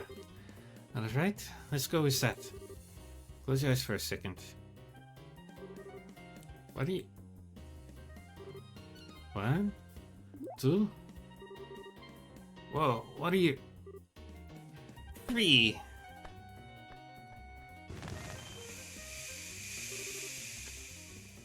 What's that? A smoke grenade. My eyes! Ha! Ready to go? What? Ugh, what is the smell? Is this mustard gas? Wait up! Don't let him get away. Why do you even have that thing? What's the point of knocking that guy out too? It's locked. Get out of the way. Scheherazade took out a wire and jammed it into the keyhole. Just casually carrying around mustard gas. Come on, hurry. Wait, get back here, damn it. It's no use, it's locked. Out of the way, I'll get it open. Should I use another of those canisters? I've got pepper ones too. Pepper? Do you make those things yourself? I've got a few original blends of my own, yes. They've originally just white smoke grenades. For example, there's this one. It contains powdered laughing mushrooms. Never tried it though. You think it works? You don't need to find out now. Might get blown back in here. Ugh, one punch. Someone bring an axe. We're gonna have to smash it open. That damn bitch. Looks like we bought ourselves some time. What were you thinking? Just what kind of insane maniac just uses a smoke grenade or mustard gas canister or whatever it was? Shouldn't even be making that kind of stuff. I thought you were a high-class lady. Really? But it helped us get to safety, didn't it? Well, yeah, but still. Where'd you even learn to make those things? My my grandfather loved collecting books. He had his own personal library in the mansion. I learned all kinds of useful things from there. I take it you're not much of a book enthusiast yourself, so you probably wouldn't have read any of the things I have. But there's this famous spy novel I remember reading, and it has a scene in it where the protagonist makes their own smoke grenade. She learned it from a book? I take it back. Miss Rich has written all over her naive face. Look, let me make this very clear for your own good. You might have gotten us out of a dangerous situation early, yeah, but you got lucky. Don't expect that to happen a second time. Don't go getting cocky just because you picked up some mildly useful knowledge from a book that may or may not have even worked.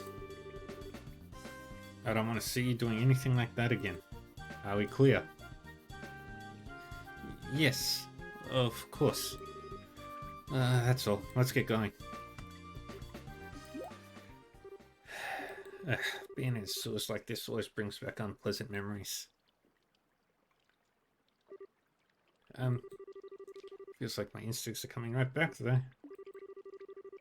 Why did she suddenly go silent? Did I say something to annoy her? Let's move. When they come back, they'll get that door open in no time. Be careful and stay close to me. There's bound to be monsters here. Right. Right.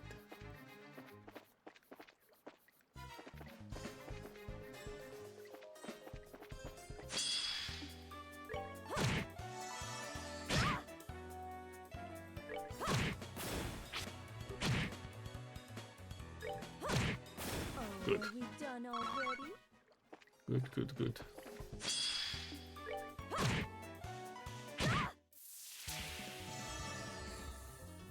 It can't be. Dang it.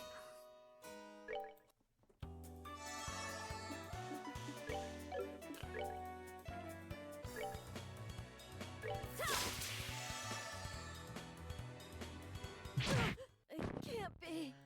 Dang it.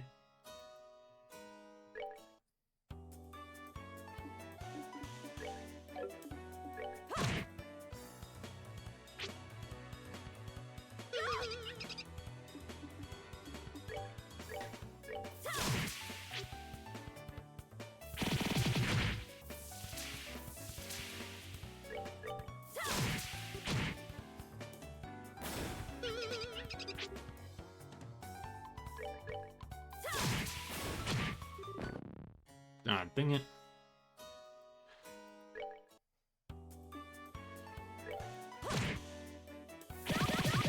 It can't be. Come on, really?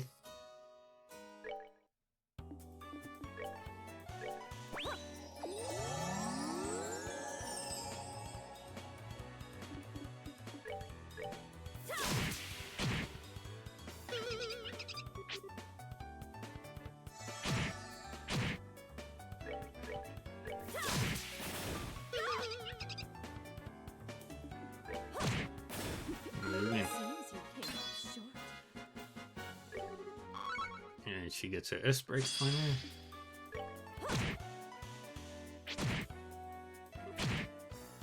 And there we go. Yay.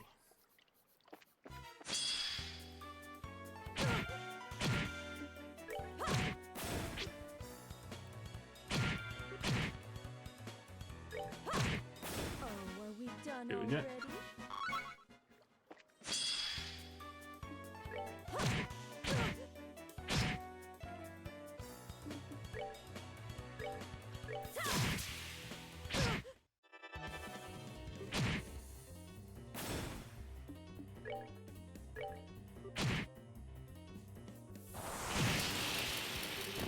Crap.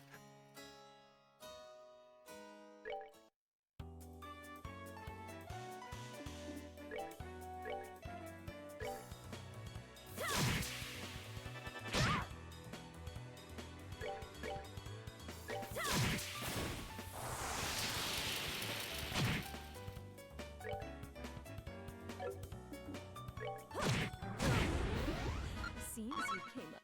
Perfect.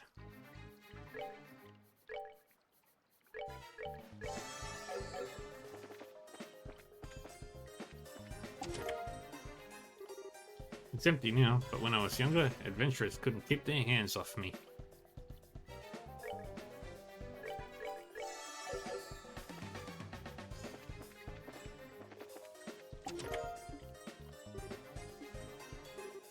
So tell me, how effective was that expired medicine?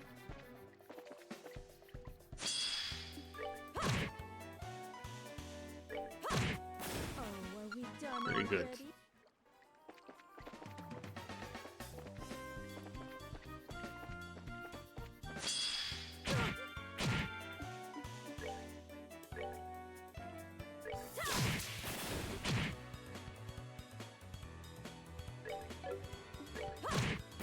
There we go. Seems you came up short.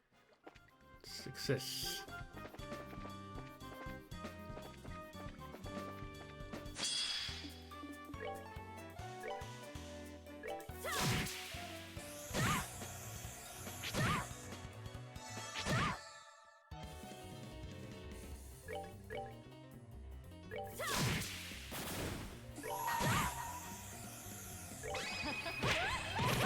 And now we kill that. Seems you came up short. Got lots of tear bombs. We're happy with that.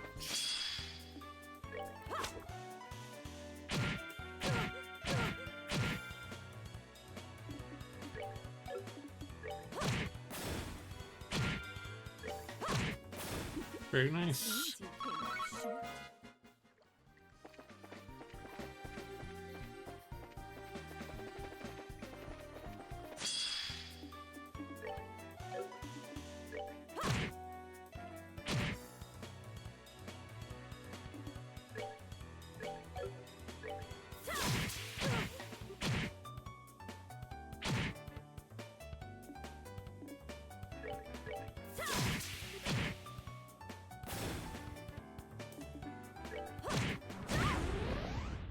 Dang it.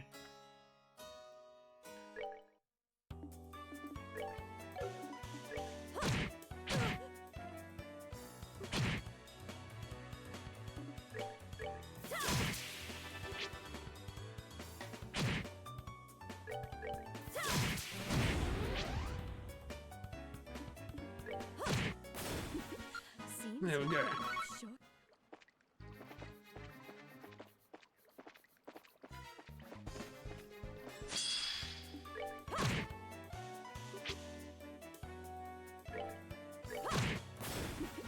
Seems you came up.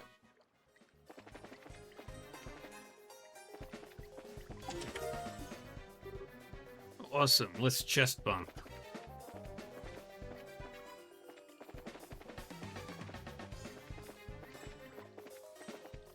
Go in here.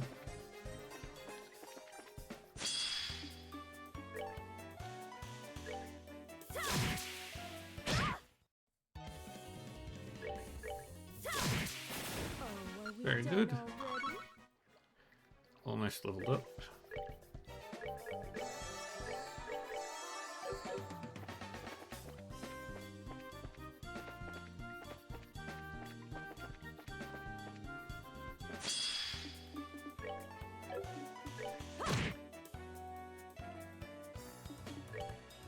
Sylphin.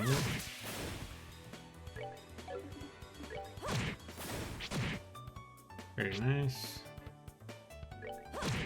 And there we go. Oh, are we done already? Hooray!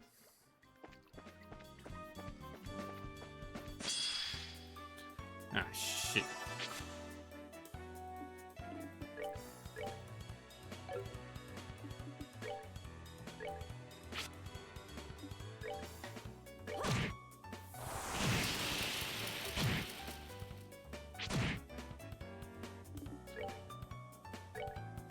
Do a tear bomb.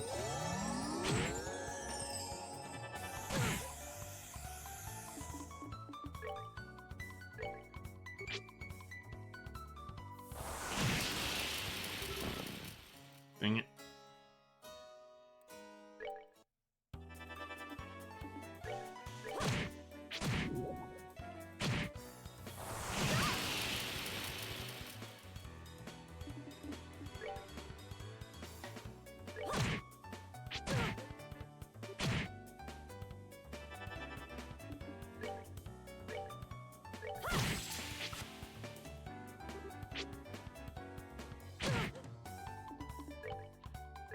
Give me that.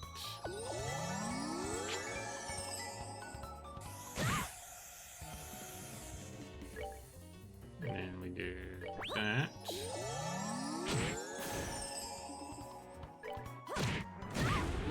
Then we explode. Leveled up, perfect. Another tier bomb. So I heard you like chests, you pervert.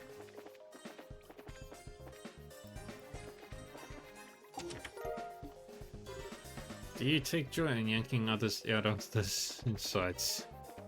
Always.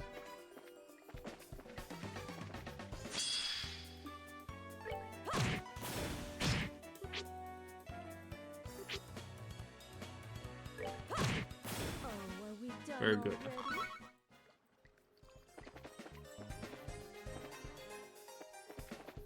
I would have already been this way.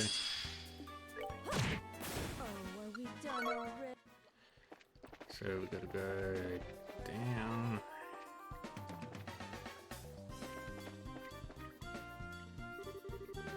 I'm guessing we'll need to find some way so this door to get to the west block. There should be some way to open it nearby. Let's start looking and stick close to me.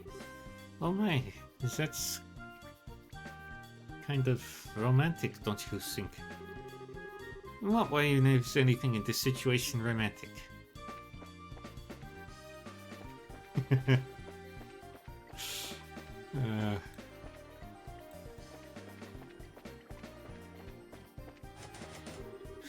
The lever won't move. Is it not budging?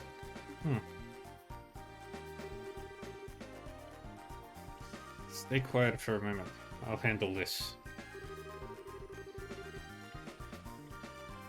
Sherazade removed the rock from the bottom of the device and placed her hand inside. There it is. Wow, you really are amazing. Not for this. This isn't all that different from breaking into a safe, to be honest. Really though. You shouldn't be impressed by these kinds of things. Or getting used to them. Bye. There's some things in life you're just better off not knowing. And some things you're better off not being able to do.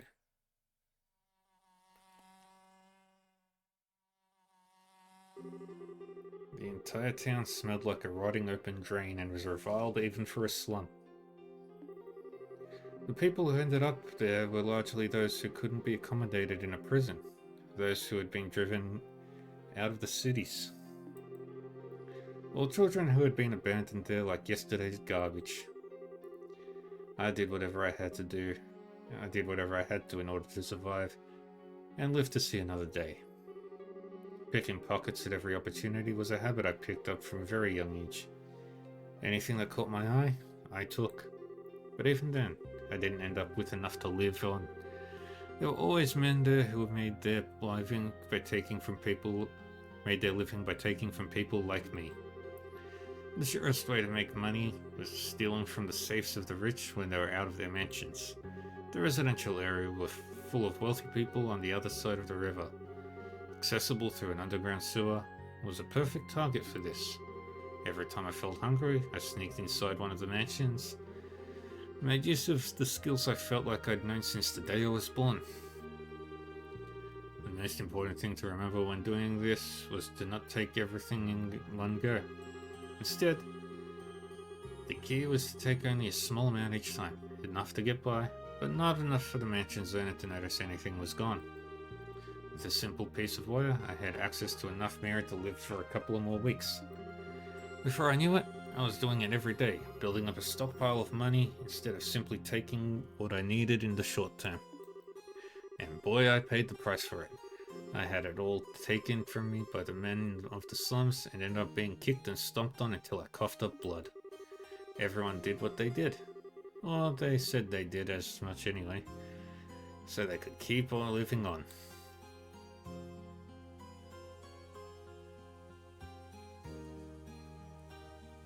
And there's young Cheryl. Always pretending to be desperate as an excuse to live by any means, but always taking the easiest road they could find. The town I lived in was devoid of energy. but full of filthy humans like them, and like me. Again and again, I thought about giving it up. Again and again, I said to myself I wanted to stop, but I couldn't do it. I hated myself for what I was doing. I hated the fact that I couldn't stop. Fun fact, she's probably about 12 in this story that she's telling. It was because I didn't want to return to that life that I ended up becoming a bracer. Because if I didn't, I was scared I would end up right back where I was. The troop that had saved me from that place had made me into a respectable human being. But when I lost them, I was afraid. One thought stood out above all the rest. No matter how much I tried to forget, no matter how much I used to become, no matter how used I became to my new life, no matter how much I tried to deny it, I was yesterday's garbage from the slums, and nothing I could do would change that. And that's it, really. One day, I'm sure I'll end up returning there. That's why I need to be strong. To stay strong. What job I do doesn't even matter. Anything I can pour my heart into that'll let me live an honest life is fine. Anything that keeps my mind off the past. Anything that lets me keep the ugliness in my heart at bay. If it makes me strong without relying on others, then it's fine. It's fine. I need to be strong. Stronger than anyone. Stronger than anyone. But am I? Am I really doing alright in my new life? Am I really getting stronger? Am I, Lucy?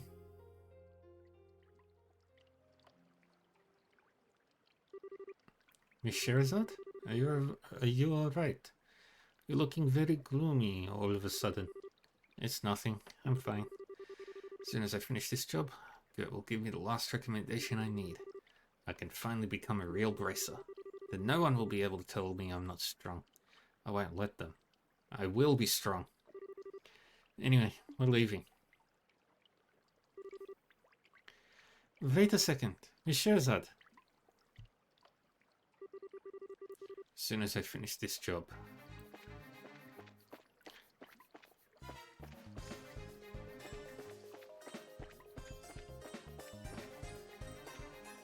We get all the backstories. Tearbalm. You wanted that badly, you could have asked.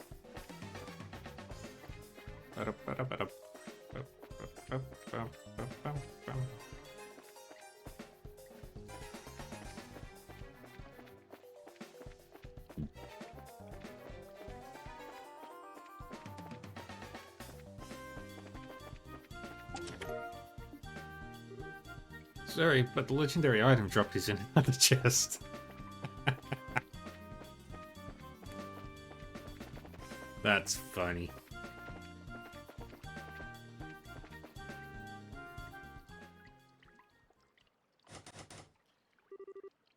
I guess it's locked. I know it is. Just shut up. You'll break my concentration. Oh, my bad. Sherazade took out a wire and inserted it into the keyhole. Yay! Now we're on the other side of the city. Phew, we're finally back on the surface. It's evening too. It took longer than I thought it would. We should hurry. Of course. Are you alright, sir? What? You look kind of pale. Are you feeling tired? Maybe we should rest a little before moving on? I'm fine. I've had enough training to level this level of physical activity. Thank you very much. Don't underestimate the stamina of a bracer. I suppose you're right. I'm sorry. Wait, what the hell? She was never more than a few steps behind me at any given moment. How was she still fine? She never seemed out of breath when we were being chased by those ghosts, come to think of it. I feel like there were a few times where she was even ahead of me. What is up with this girl? It's like... Is this like nothing to her? Are you absolutely sure you don't need to rest? I do have a few snacks on me. Would you like me to share some? It's okay. I'm definitely fine. Right now, we need to focus on getting to the guild so we can hide out there. Food breaks can wait. We might have run into a lot of trouble on the way, but the request was to show her around the capital. I've done that. Now all I need to do is get back to the guild and this request is done. I win. Come on, get a move on. I still feel like it would be a good idea to rest at least a little or so. Are you certain you're alright? How many times do I need to repeat myself before you get the message? To hell with it all! Hyde. Who was up all night working on that damn story? All night! Who the hell does Noctisia think she is? Better than Scoop? A Hyder needs to be caught. She think I don't know that? Ugh. What do you think he's talking about? I got no more idea than you do. Maybe he's using some kind of code like those men from earlier? He could be one of them, could he? Do you think he could be? Damn it all! I can't be sure. Just look at his eyes though. He doesn't look like a man who makes an honest living to me. Dude's a fucking reporter. I see what you mean. We've come this far. There's no way I'm letting us get caught now. We need to proceed carefully and deliberately. Let's see if we can find another route.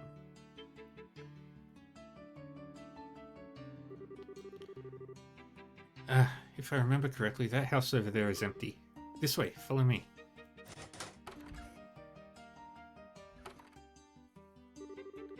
For idiots' sake, I would have done it already.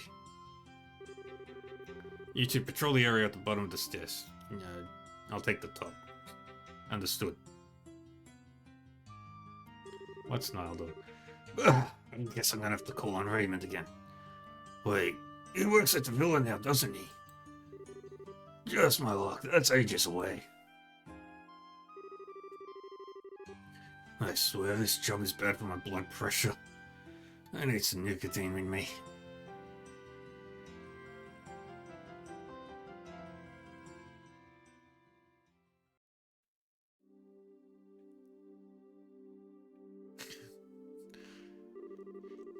Come on, why are there still so many of them going around?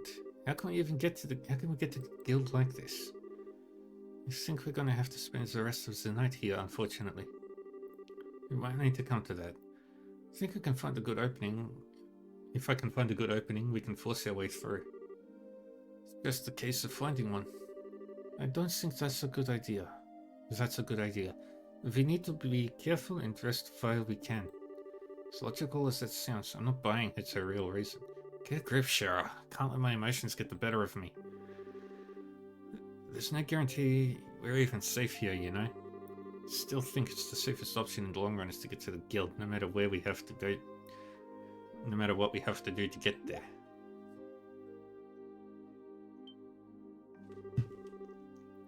Hey, where do you think you're going? I think the second floor is a better place to rest than the first. We'll find it easier to escape from here than we would from below. This should be a good spot. Wait one damn minute. This is your safety we're talking about here. You could stand to listen to me. Those men will be patrolling carefully for the rest of the night. They aren't going to give you the opening you want. Or at least, I don't believe they will. We've made it this far, so I think it would be best for us to rest tonight and resume trying tomorrow, don't you? Trying to do what? Pardon? You're still hiding something, aren't you? For one thing, you're awfully familiar with this city for someone who claims it's their first time here. You also seem to know a lot about those men and what they will and won't do too. What exactly are you really up to here? Oh, really after? It's plain as day at this point that you want more than just not being caught by them. If that wasn't the case, you wouldn't have asked to be shown around the capital. Not that I think that's what you want either. What's your real goal? Well, no answer.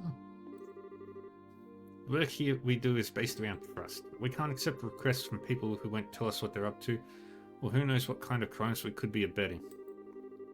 Go on. The whole thing about that inheritance was all a big fat lie, wasn't it? Something about you being setting off alarms since we started running around together. Strike that. Since you first came to the guild. Why did you lie to me? The story is about the inheritance is true, I swear it. I want to go to Grancel Castle. I really am the one whom my grandfather gave his fortune. But I haven't finished the necessary procedures to truly inherit it yet. Until I complete the required paperwork in Grancel Castle's administrative room, I'm legally not allowed anything.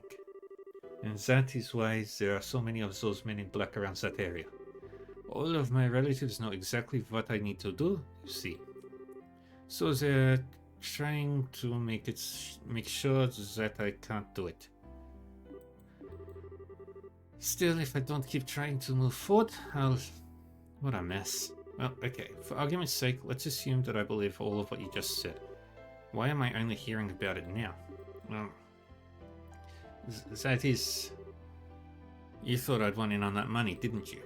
If I did and I knew everything, I'd have all the opportunities a greedy girl could dream of to take it when together with you.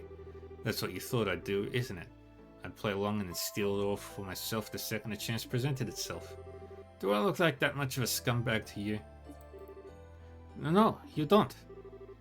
That's not it at all. After I lost grandfather, I lived all on my own. But the second his will became public, I had crowds of people descending upon me. People who, like you said, were interested only in claiming his fortune for themselves.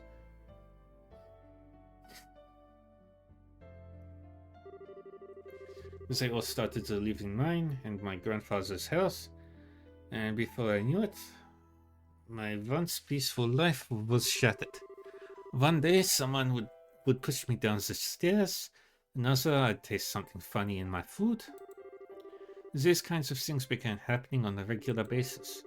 Legally, they were my relatives while I was a minor, so there was very little I could do. I tried reasoning with them at first, but in the end, I had no choice but to leave home myself. I wandered the highways alone, going from place to place, trying not to be discovered. But I knew that while I could hopefully avoid being caught that way, I'd eventually just be declared as missing and presumed dead. Besides, after I'd left once, even if I did go back home, I knew I'd promptly be locked up somewhere and reported still missing regardless. Grandfather's will would be declared as invalid, and in time, and my relatives would blissfully share their newly bequeathed wealth between them. I hated the thought of that happening. That was why I decided to return here to the capital. Even if it's the last thing I do, I will formally inherit what he wanted me to.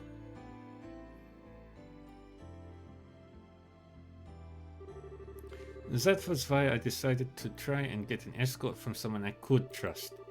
So it's not like I don't think that I can trust you, not at all. And I will admit that wanting to explore the capital was a lie. Sorry for deceiving you. You're a grade A moron. I'm sorry? You could have said all of this from the beginning and saved us a lot of headache. If I'd known what you were trying to do, I would have been able to formally escort you where you wanted to go. The guild would have been the safest place for you to hide out too. We wouldn't have ended up in this dump instead. I suppose you're right. I was just scared. I'll never be able to forget what I saw that day. What I saw in the eyes of everyone who gathered to hear that will read. The horror I felt when I saw it. Madness, insanity, cold, murderous light. Emotions that no one can explain. That no one can put into words. It wasn't visible for a long time. For long before they managed to push it back below the surface and out of sight. But it was still there. And because now, I believe that's something that all of us possess naturally. Human beings are capable of limitless cruelty, every one of us. And that realization's left me terrified of us all. So it's not that I don't trust Graces. It's just that I've been so scared. I'm so sorry. I shouldn't have wasted your time with any of this. I should never have gotten you caught up in all of this when you were busy enough already. Just forget that listen, huh? It's my policy to give 100% to all work I undertake. Don't underestimate me.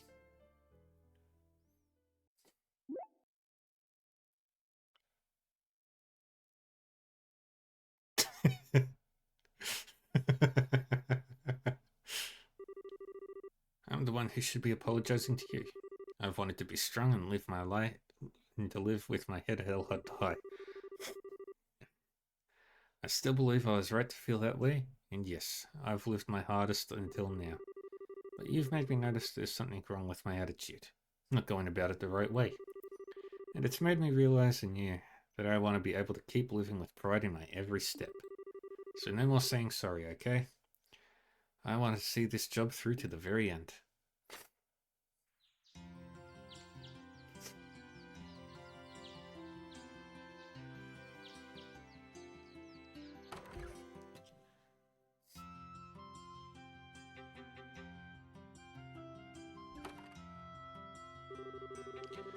So, where was it in Gransel Castle that we needed to go again?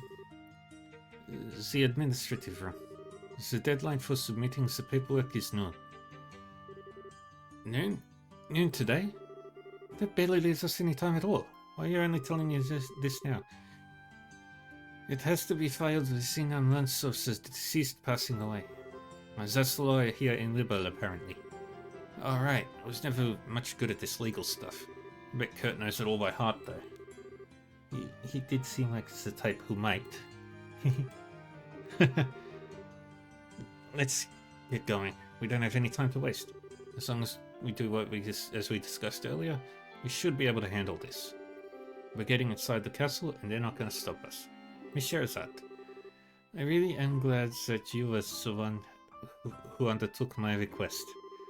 The more time I spend with you, the more I realize you're really someone dependable, who relies on their own strength to live.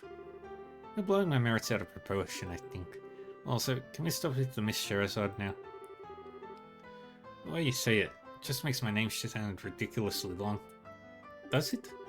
It does. Feels like our conversations take twice as long as they should because of it. Well, if you insist. And now you know all there is to know about what I want to do. So I would like to formally request again that you escort me to Gransel Castle. You got it. You'll get there. I promise you that. Thank you.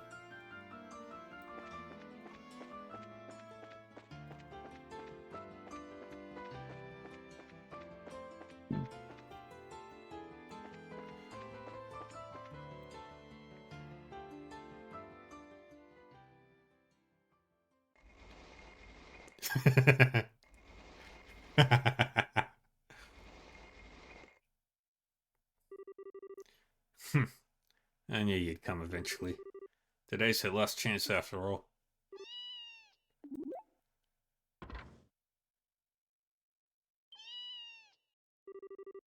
You're kidding me. A cat? Oh, wait a sec. There might be something else inside. Don't let your guard down. I know. There they are. Too late.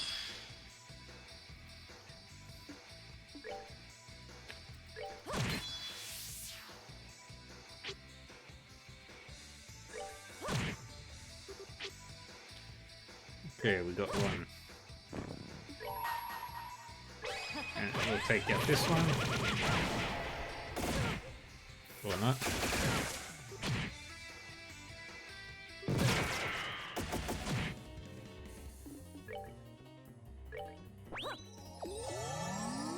And we beat on you.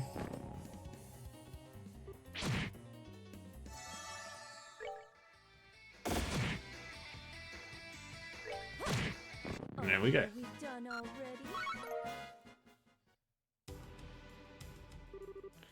This isn't good. Now's our chance, Aina. Alright. There's more of them? No. Nice of you to finally show yourselves. What's the holdup? Why haven't you made an example out of them yet? Your client's waiting. Get a move on. You're really gonna regret messing with us, kids. I hope you don't expect to just be able to walk away after showing yourselves. First, I'm gonna kill you. The other young lady can live a while longer. She's still useful. As long as we can get her to write her own will, it'll save us having to forge one later. You really think this will be that simple? You think saying that is going to make them nervous? You've got another thing coming. I know. You can still run, right? Yes? I'll take all of these guys on myself. While I'm doing that, you run. What? You can't take this many opponents on yourself and have any chance of winning? You're not going to beg for mercy, I take it. You got something you need to do, and so do I. Let's just do them. Don't worry about me. As if I have any intention of dying here. What are you even talking about? Damn you! Go, Aina. But I said go. You seem to be having a little trouble over there, Scheherazade. It's Cat. Who the hell are you? Cat? What are you doing here?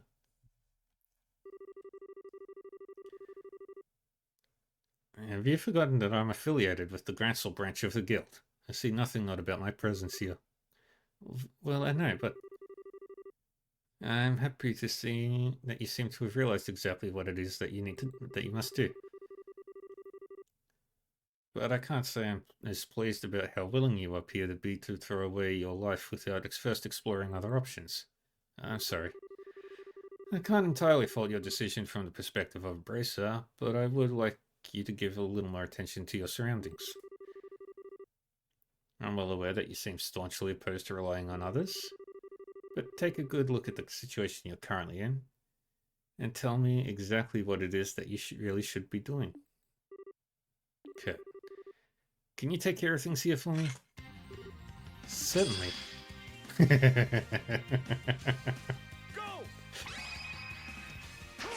Rise, storm, from the space of sky and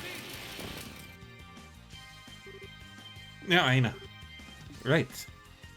They're getting away. Our rush should be enough to take care of this guy. Everyone else. Sorry for the delay, Kurt.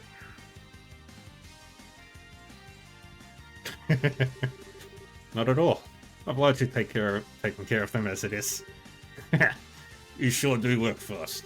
Well, I'm more surprised to see that obstinate young lady finally came to her senses. When she was with the Zeiss branch, she was more like a wild boar, always charging forward without stopping to take a look around her. Ha!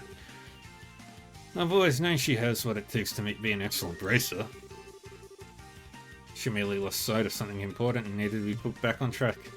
Given the opportunity, she was always perfectly capable of doing so.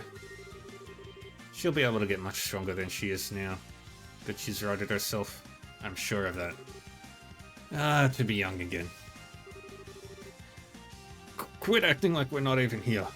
Kill them both. They're sure taking their time. The hell are they even doing? Now, there's no need to be so hasty. Capturing her isn't even necessary to the plan as far as I'm concerned. As soon as the noon bell chimes. True as that may be. Sure, that would invalidate the will and ensure she does get all of the money. But it'd also mean you have to share it with everyone else. Which means that our share will end up going down. I'd kinda like to avoid that if we can. Don't you worry, we've got plenty of options. Remember, you're only dealing with a single young girl. What?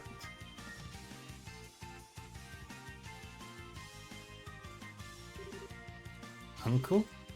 Why? Oh dear, what are you doing here, Aina? I keep telling you how dangerous it is to go venturing outside.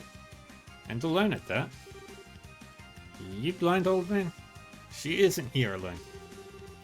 Oh, I can see you getting in my way. It's like they don't even care if they kill Aina in the process. Tisk tisk. That wasn't a very good shot. I take it marksmanship isn't exactly your forte? Sorry, sir. Sherazad? What is it? It's just for Survey here. We don't have time to mess around. Got it. It's time to come along home, Aina. Everyone's waiting for you, you know.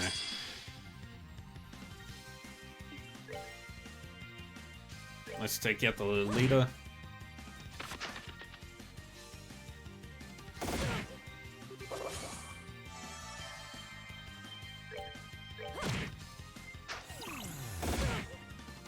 It can't be. Dang it. That didn't work.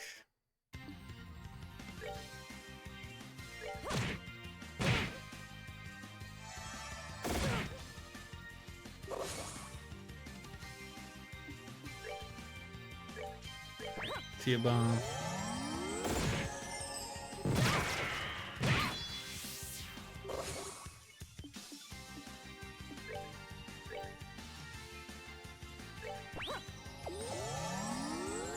Alright, craft. Sylphin whip.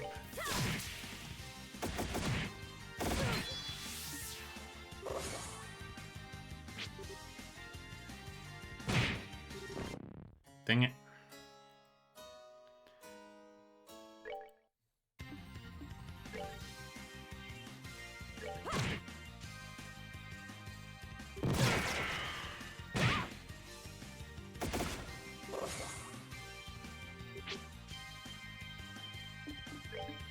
Alright, tear bomb.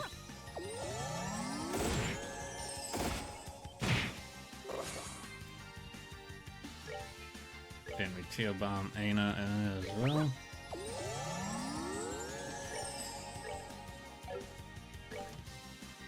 Sylphin whip.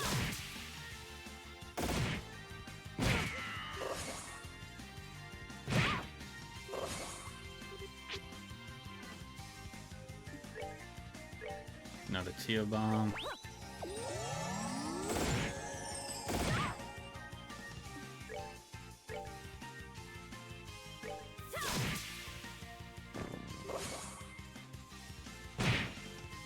Dang it. Stop doing that.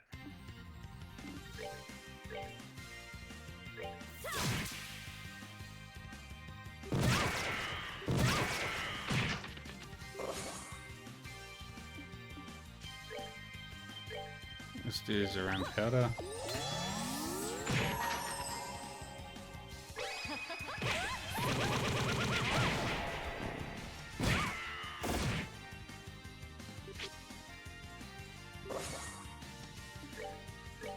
Tear bomb.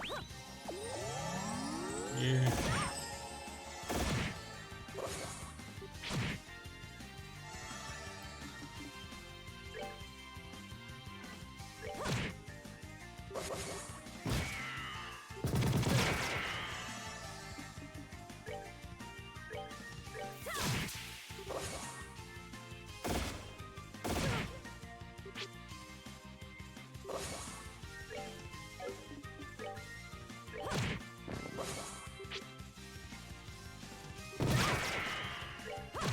And there we go. Seems you came up short.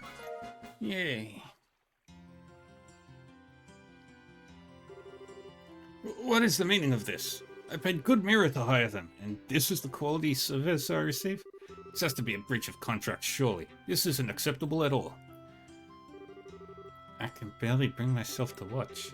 I think it's time you took a little nap yourself. What are you doing? Is that all you're capable of? Reckless violence? What poor upbringing you must have had. Uncle? I've got no interest in inheriting Grandfather's land or his money. That's not why I've been running away from you or doing any of what I've done. But as much as I don't need it, I know I don't want you to have a single mirror of it either. I'm so sorry. Damn, that's gonna hurt in the morning. I sometimes really find myself doubting you're actually from a rich family like you say you are. How awful of you to say such a thing. I'd like to believe I act the part more than you, at least. What are you doing?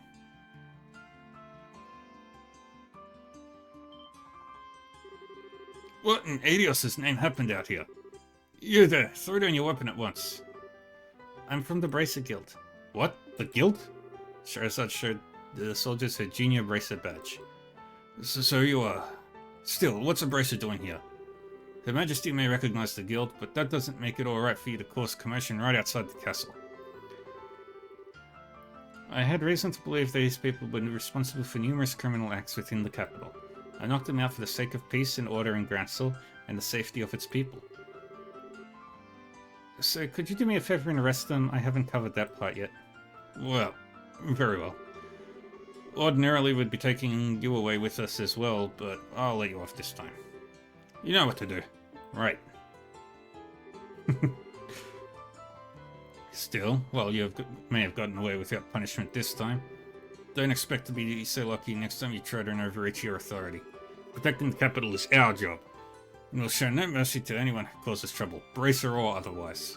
Oh, it is? Cool. Can I ask another favor then? There are a bunch of their friends still in the city. You couldn't take care of those, could you? Of course, last I saw, Kurt was with them, so you probably won't have to lift a finger there either. You two, follow me. Sir. I'll never get used to dealing with the army. What? Oh, I was just impressed by how much authority the bracer badge wields. You've, kind of cool.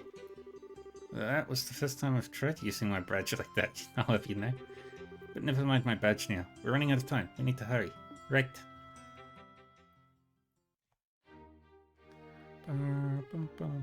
Good. We're finally here.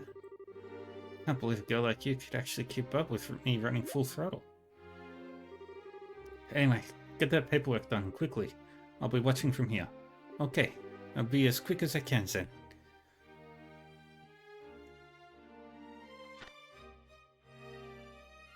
Sign here, initial here, date here. I'm really happy for you, Aina. Congratulations.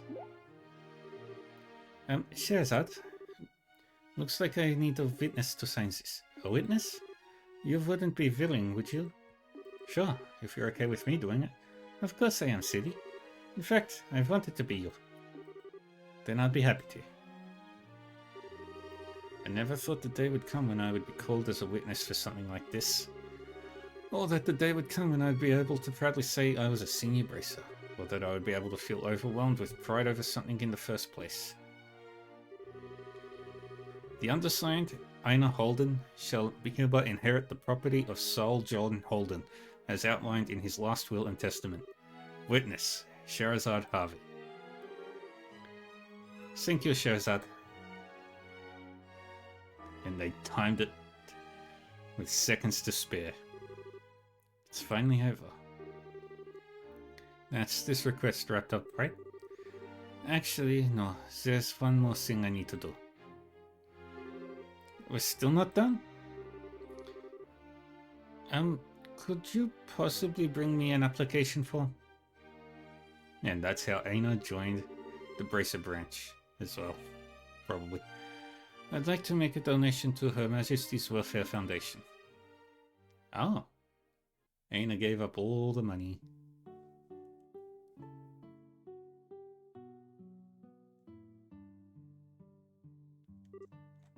Cheers. Gulp, gulp, gulp, gulp. Ah. I still can't believe you gave all of that money away. Okay, maybe you don't need all of it, but you'll still need some to live, right? I suppose you're right. What I did was a little strange. But I made up my mind to do this from the very beginning as a matter of principle.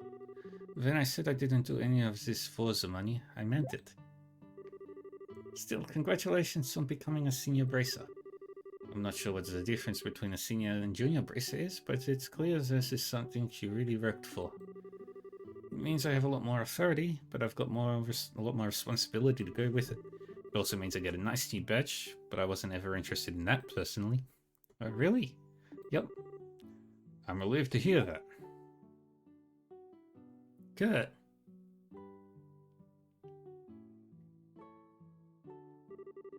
I see you're finally beginning to understand the necessary mindset to be a bracer, Charizard. Crap, it's Kurt. This might look like alcohol to you, but it's actually water? As today is admittedly a cause for celebration, I will turn a blind eye to your drinking tonight. Just don't go drinking so much that it interferes with your ability to do your job. Fine. What is it? As you're fully aware, Charizard, you are now a senior bracer, which means that you must behave with more responsibility. That means I expect to see an end to you drinking in every free moment between jobs, day or night, and sneaking out at night for it too. I also expect to no longer discover that you've been taking advantage of the busiest times in my schedule to behave like a drunken lunatic. Is that really what you usually do, Charizard? You sound like a tried and true troublemaker. Don't say anything? Are we clear? Yes, sir. There's no need for the sir, of course. We're both senior bracers now, which means we're both on equal standing. Well, I am hardly even a veteran. I'm still very much a rookie. Are you now? Says who? Regardless, this isn't what I'm here to discuss. The matter I came for concerns your uncle, Aina.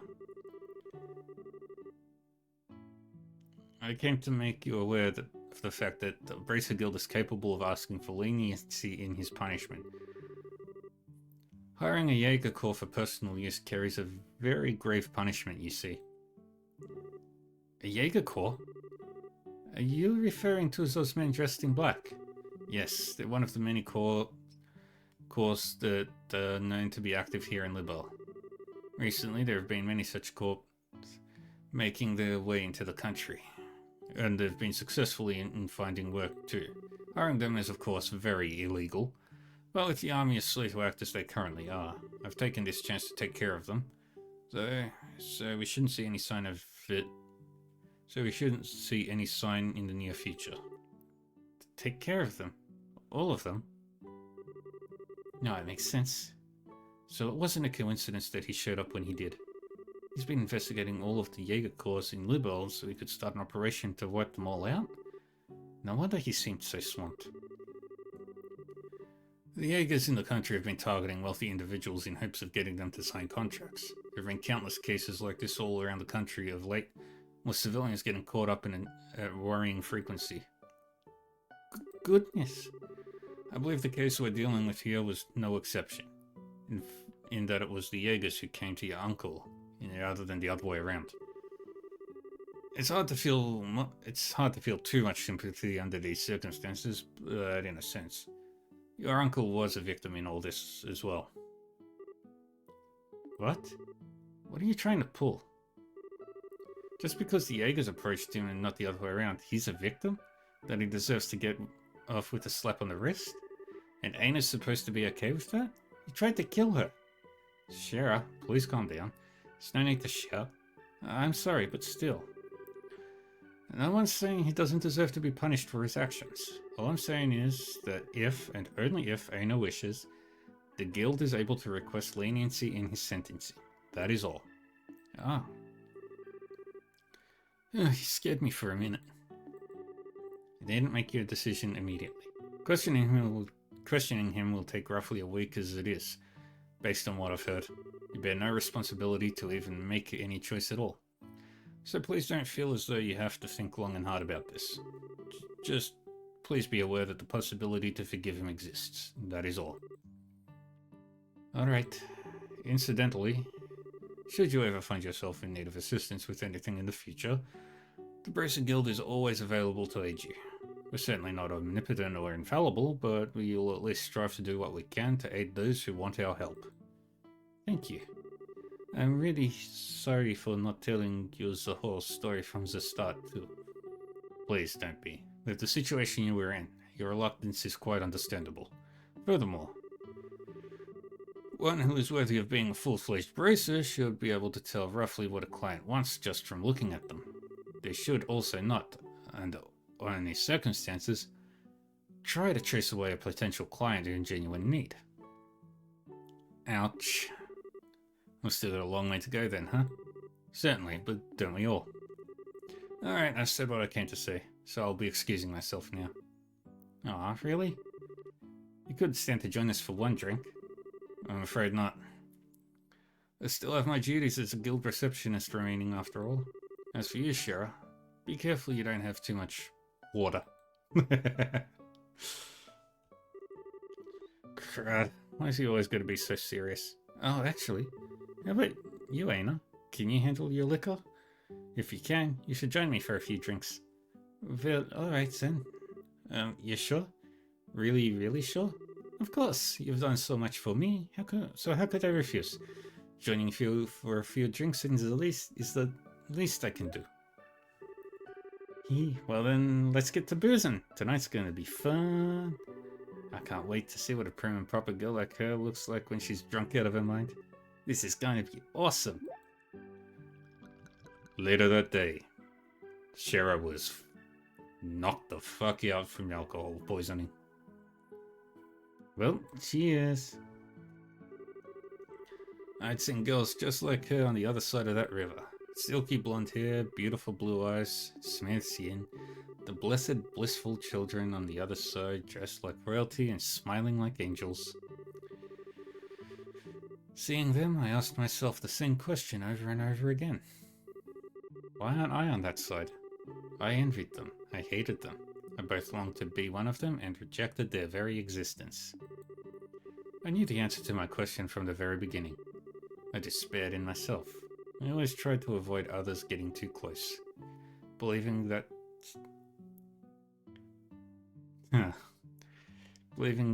to be what I needed to do in order to live. But I could never completely get rid of the tiny lingering hope deep within my heart. That eventually, no matter how long it took, the day would finally come when I could smile from the heart. That day would come when I would finally be able to accept and forgive myself for how I was. The next day, Aina visited the Bracer Guild and registered her desire for her uncle to be shown leniency in his sentencing. Unfortunately, I was unable to accompany her, having been drunk under the table by her the night before.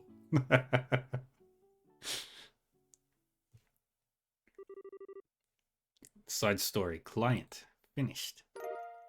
We got some money from that. Yay! We finished that story. We're gonna go back to the Hermit's Garden. Yep, I'm about to end it now anyway, because next one will take me a while.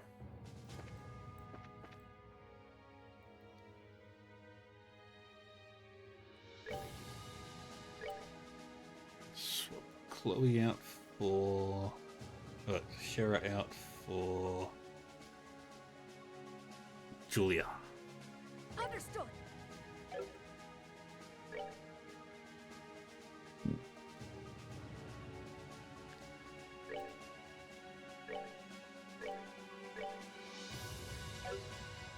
Alright. Then we're gonna head to Moon Door 3.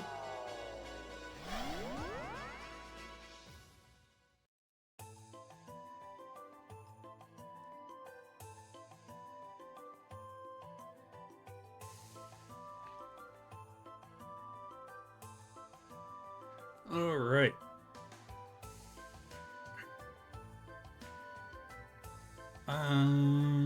Actually, I think I could get rid of one of the star doors.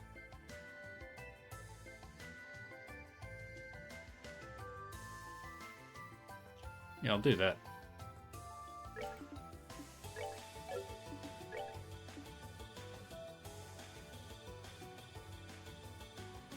Yeah, that's plenty of time to do one star door. Oh, I don't need Mueller for that.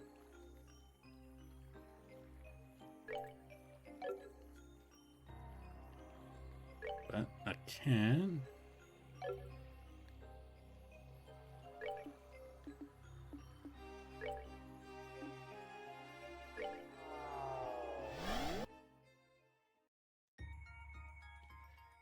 We'll do a stud or two.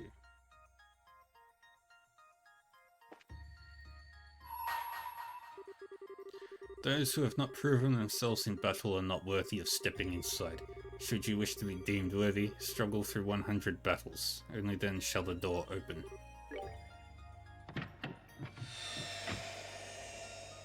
The Salt Pail.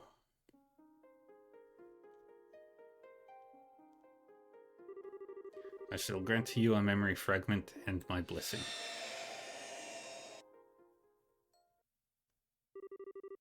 Enclosed is a report on the damage dealt to the former Principality of Northumbria by the Salt Pail. Also contained within is research on the Pale itself.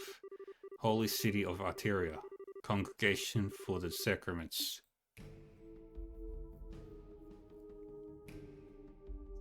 Salt Pail Research Report, Reese Argent. I hereby present this report to you, Your Holiness, ever at the side of the goddess. This report contains classified information and may only be read by those with clearance to do so.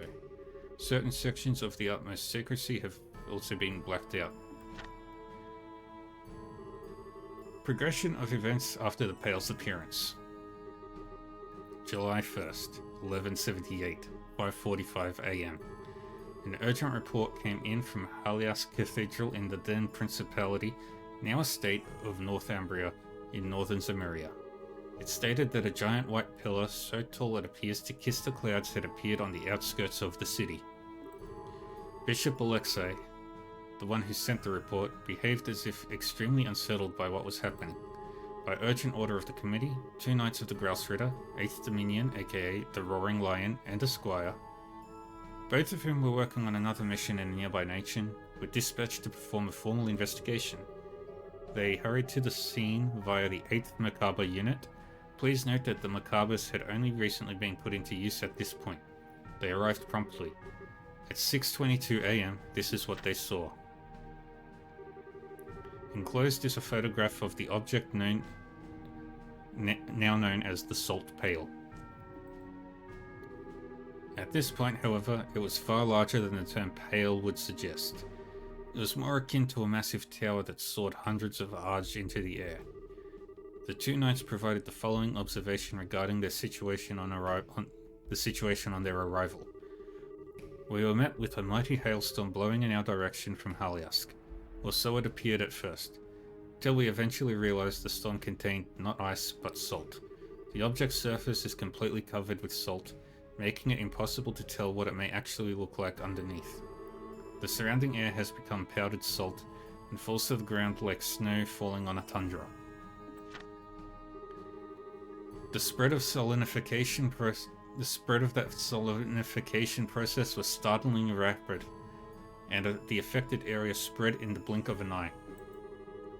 By the time the Gralsritter arrived, the entire landscape of the capital had turned to salt, and the lives of many who lived there, like the aforementioned Bishop Alexei, had already been lost. Yet the spread did not stop there. A day after the Salt Pail first appeared, a vast coniferous forest zone north of the capital crystallized and collapsed. Bridges also collapsed, rendering all of the major highways out of the city unusable. Please note that by this point, then ruler Prince Balmond had already fled the country to a nearby nation. 2 days passed since the Pale's appearance. By this point, roughly half of the entire principality had become a sea of salt. Countless refugees had fled the southern side of the country because the River Grieve stood between it and the affected area. Finally, 3 days after the Pale's appearance, the solidinification process stopped at dawn. As a result, the knights were able to advance on the capital of Haliask with the hope of investigating the Salt Pail. That afternoon, they finally reached it, but what they found looked completely different from how the Pale had before when they first arrived in Northumbria. Before and after. In the center of the salinified area, they found an object that was a mere 2.5 arch in height. Its surface was no longer blanketed in salt. Rather, it looked as if something had been carved out of it. It is now believed that the pale's mass decreased as the salinification process progressed. In a smaller state, the pale had lost its power to turn swathes of the country to salt, but its ability to salinify was still very much intact. Anything that touched it, even for a millisecond, was instantaneously turned to salt. It was of the utmost importance to handle it with care. In order to complete the mission without physical contact, the Gralsritter required the use of the sacred tool Gleipnir, which was delivered to them from the High Seat in Arteria. Since then, it has been kept closely sealed away deep within the High Seat in Arteria. Still, while the recovery mission was ultimately deemed a success, the damage already caused was equally vast and significant. No damage to the surrounding nations was reported, but it resulted in the destruction of 3 of the 5 administrative districts of the Principality, including its capital. Over a third of the total population, along with travellers from elsewhere, lost their lives. That is to say nothing of the emotional damage caused. Due to its sudden outbreak, the hearts of Northumbria's people were overwhelmed with fear and uncertainty. From a humanitarian and religious perspective, a swift response from the Septian Church was all but necessary. The decision was made to dispatch personnel to the region right away. Upon arrival, they set about rebuilding the damaged churches and healing both the physical and mental wounds of the people.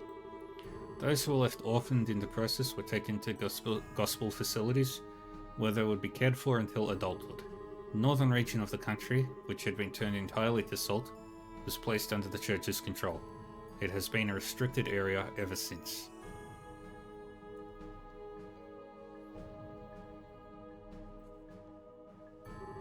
Supplementary notes. After some time, the country's former leader, Prince Belmont, attempted to rebuild the government. But given that he had fled the country during its hour of need, caring only for himself and not his people, all authority he once had was gone. The following year, the country's people led an armed uprising and the Principality of Northumbria was no more. Eventually, elections were held, and the country became a democracy, thus bringing about the birth of the autonomous state we know of now. This was also when the former Principality's armed forces reformed as a vigilante corps. Given the extreme poverty of the state, however, the majority of said corps considered gathering foreign currency to be of utmost importance. This was how the large-scale Jaeger Corps known as the Northern Jaegers was first established. As far as the rest of Zemuria is concerned, this is where the tale of the Salt Pale ends. But a number of very important questions still remain unanswered. Perhaps the most obvious of these is where it came from. Despite the considerable size of the object, and that it appeared on the outskirts of a populated city, no information is available regarding the moment it first appeared.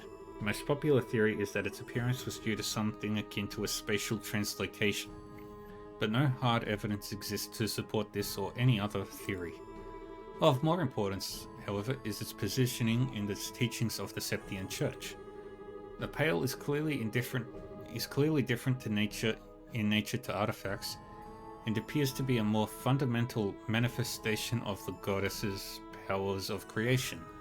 Committee report. Within the limits of our knowledge at present, this is as far as we can get to the truth. There are some who have proposed it may be one of the Septerions, but no evidence has been found in legend or scripture to support this belief. Nevertheless, these questions and many others need answering, and the Congregation for the Sacraments continues to study the Salt Pale to this day. The most accepted proposal comes from those who believe the Pale should be seen as nothing more than a gift from Aidios, and they continue to consider various means for her church to make good use of it. The Salt Paling Bolt. The most realistic of these plans is using it in the manufacture of a sacred tool used for execution. Parts of the Pale are cut away using high pressure water, then surrounded with a cylinder made from salt crystal, allowing them to be fired directly into the target without requiring the user to make direct contact.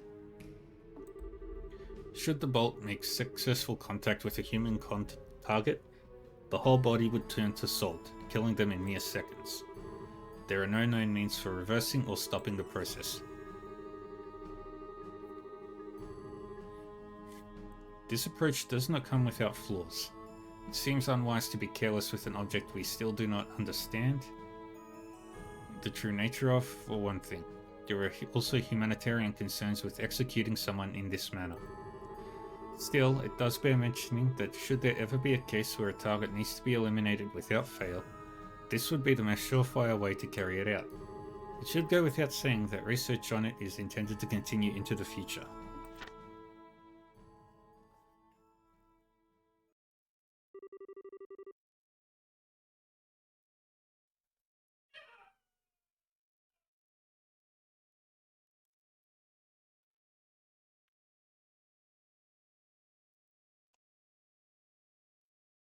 Appendix regarding the aforementioned sacred tool.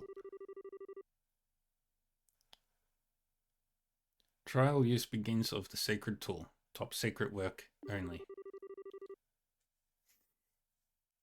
Permission granted to use in the execution of most definitely Weissman. Used in the execution of Weissman, fired from bowgun. Results were extremely favorable. No damage was caused to the surrounding area. The target was also successfully erased. About the target, George Weissman, was orphaned by the Salt Pail when it first appeared. A brief history of him is as follows. 1180, joins the Septian Church, joins the Congregation for the Sacraments as an official, promoted to bishop, declared heretic and excommunicated from the church, all in the span of 15 years. Side story, the Salt Pail, finished.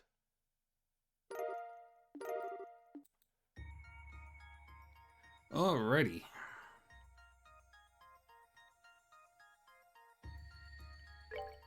Let's go back to the Hermit's Garden. And then we're gonna end it here.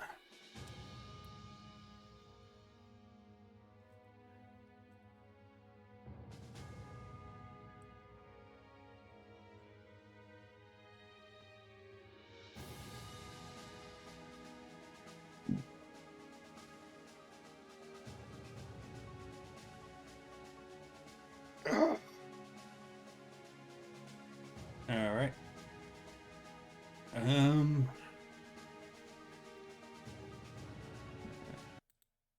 Just gonna check things out.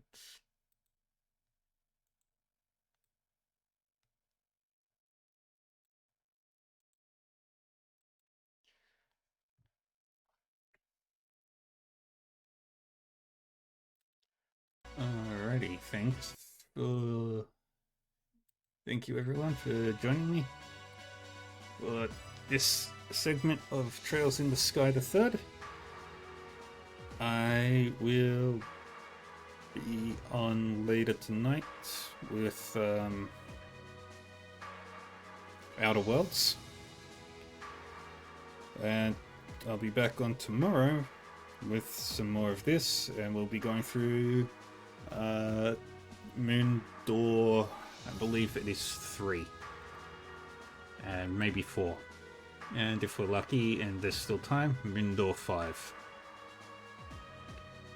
And then we'll start making our way through all the Star Doors, and then before we do Star Door 14 we'll just do Sun Door 1. So we'll get through the Moon Doors. Hey Graken. Movie night is tonight, I believe, correct? Exciting.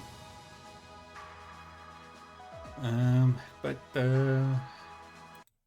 let's go pick somebody to raid. Let's see if anybody's playing Trails.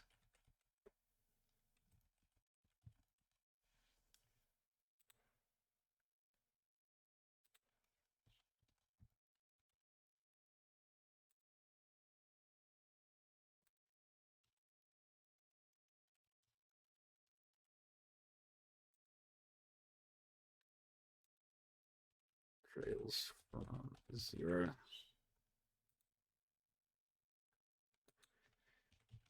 Trails. Hold steel. Alright. Yep. Awesome. That's in an hour. Holy shit. I'm very excited. Anyway, I'm gonna just pick somebody that I'm following to go raid.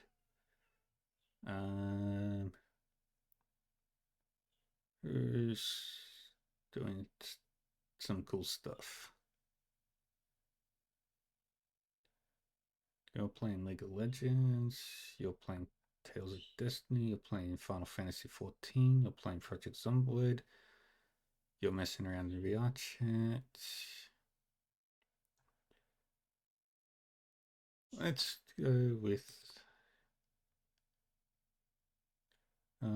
actually, do I want to? No, I'll raid later tonight. But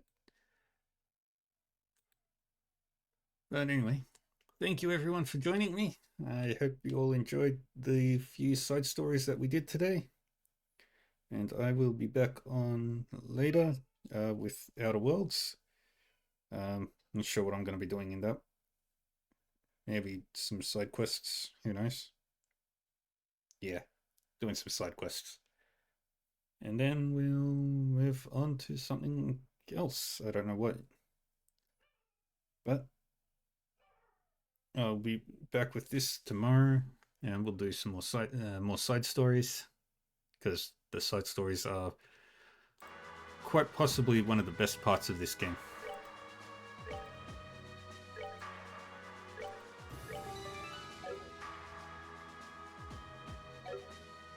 Actually, I'll go to Mandor 3.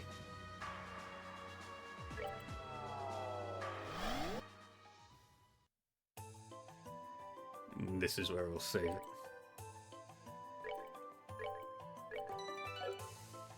Alright.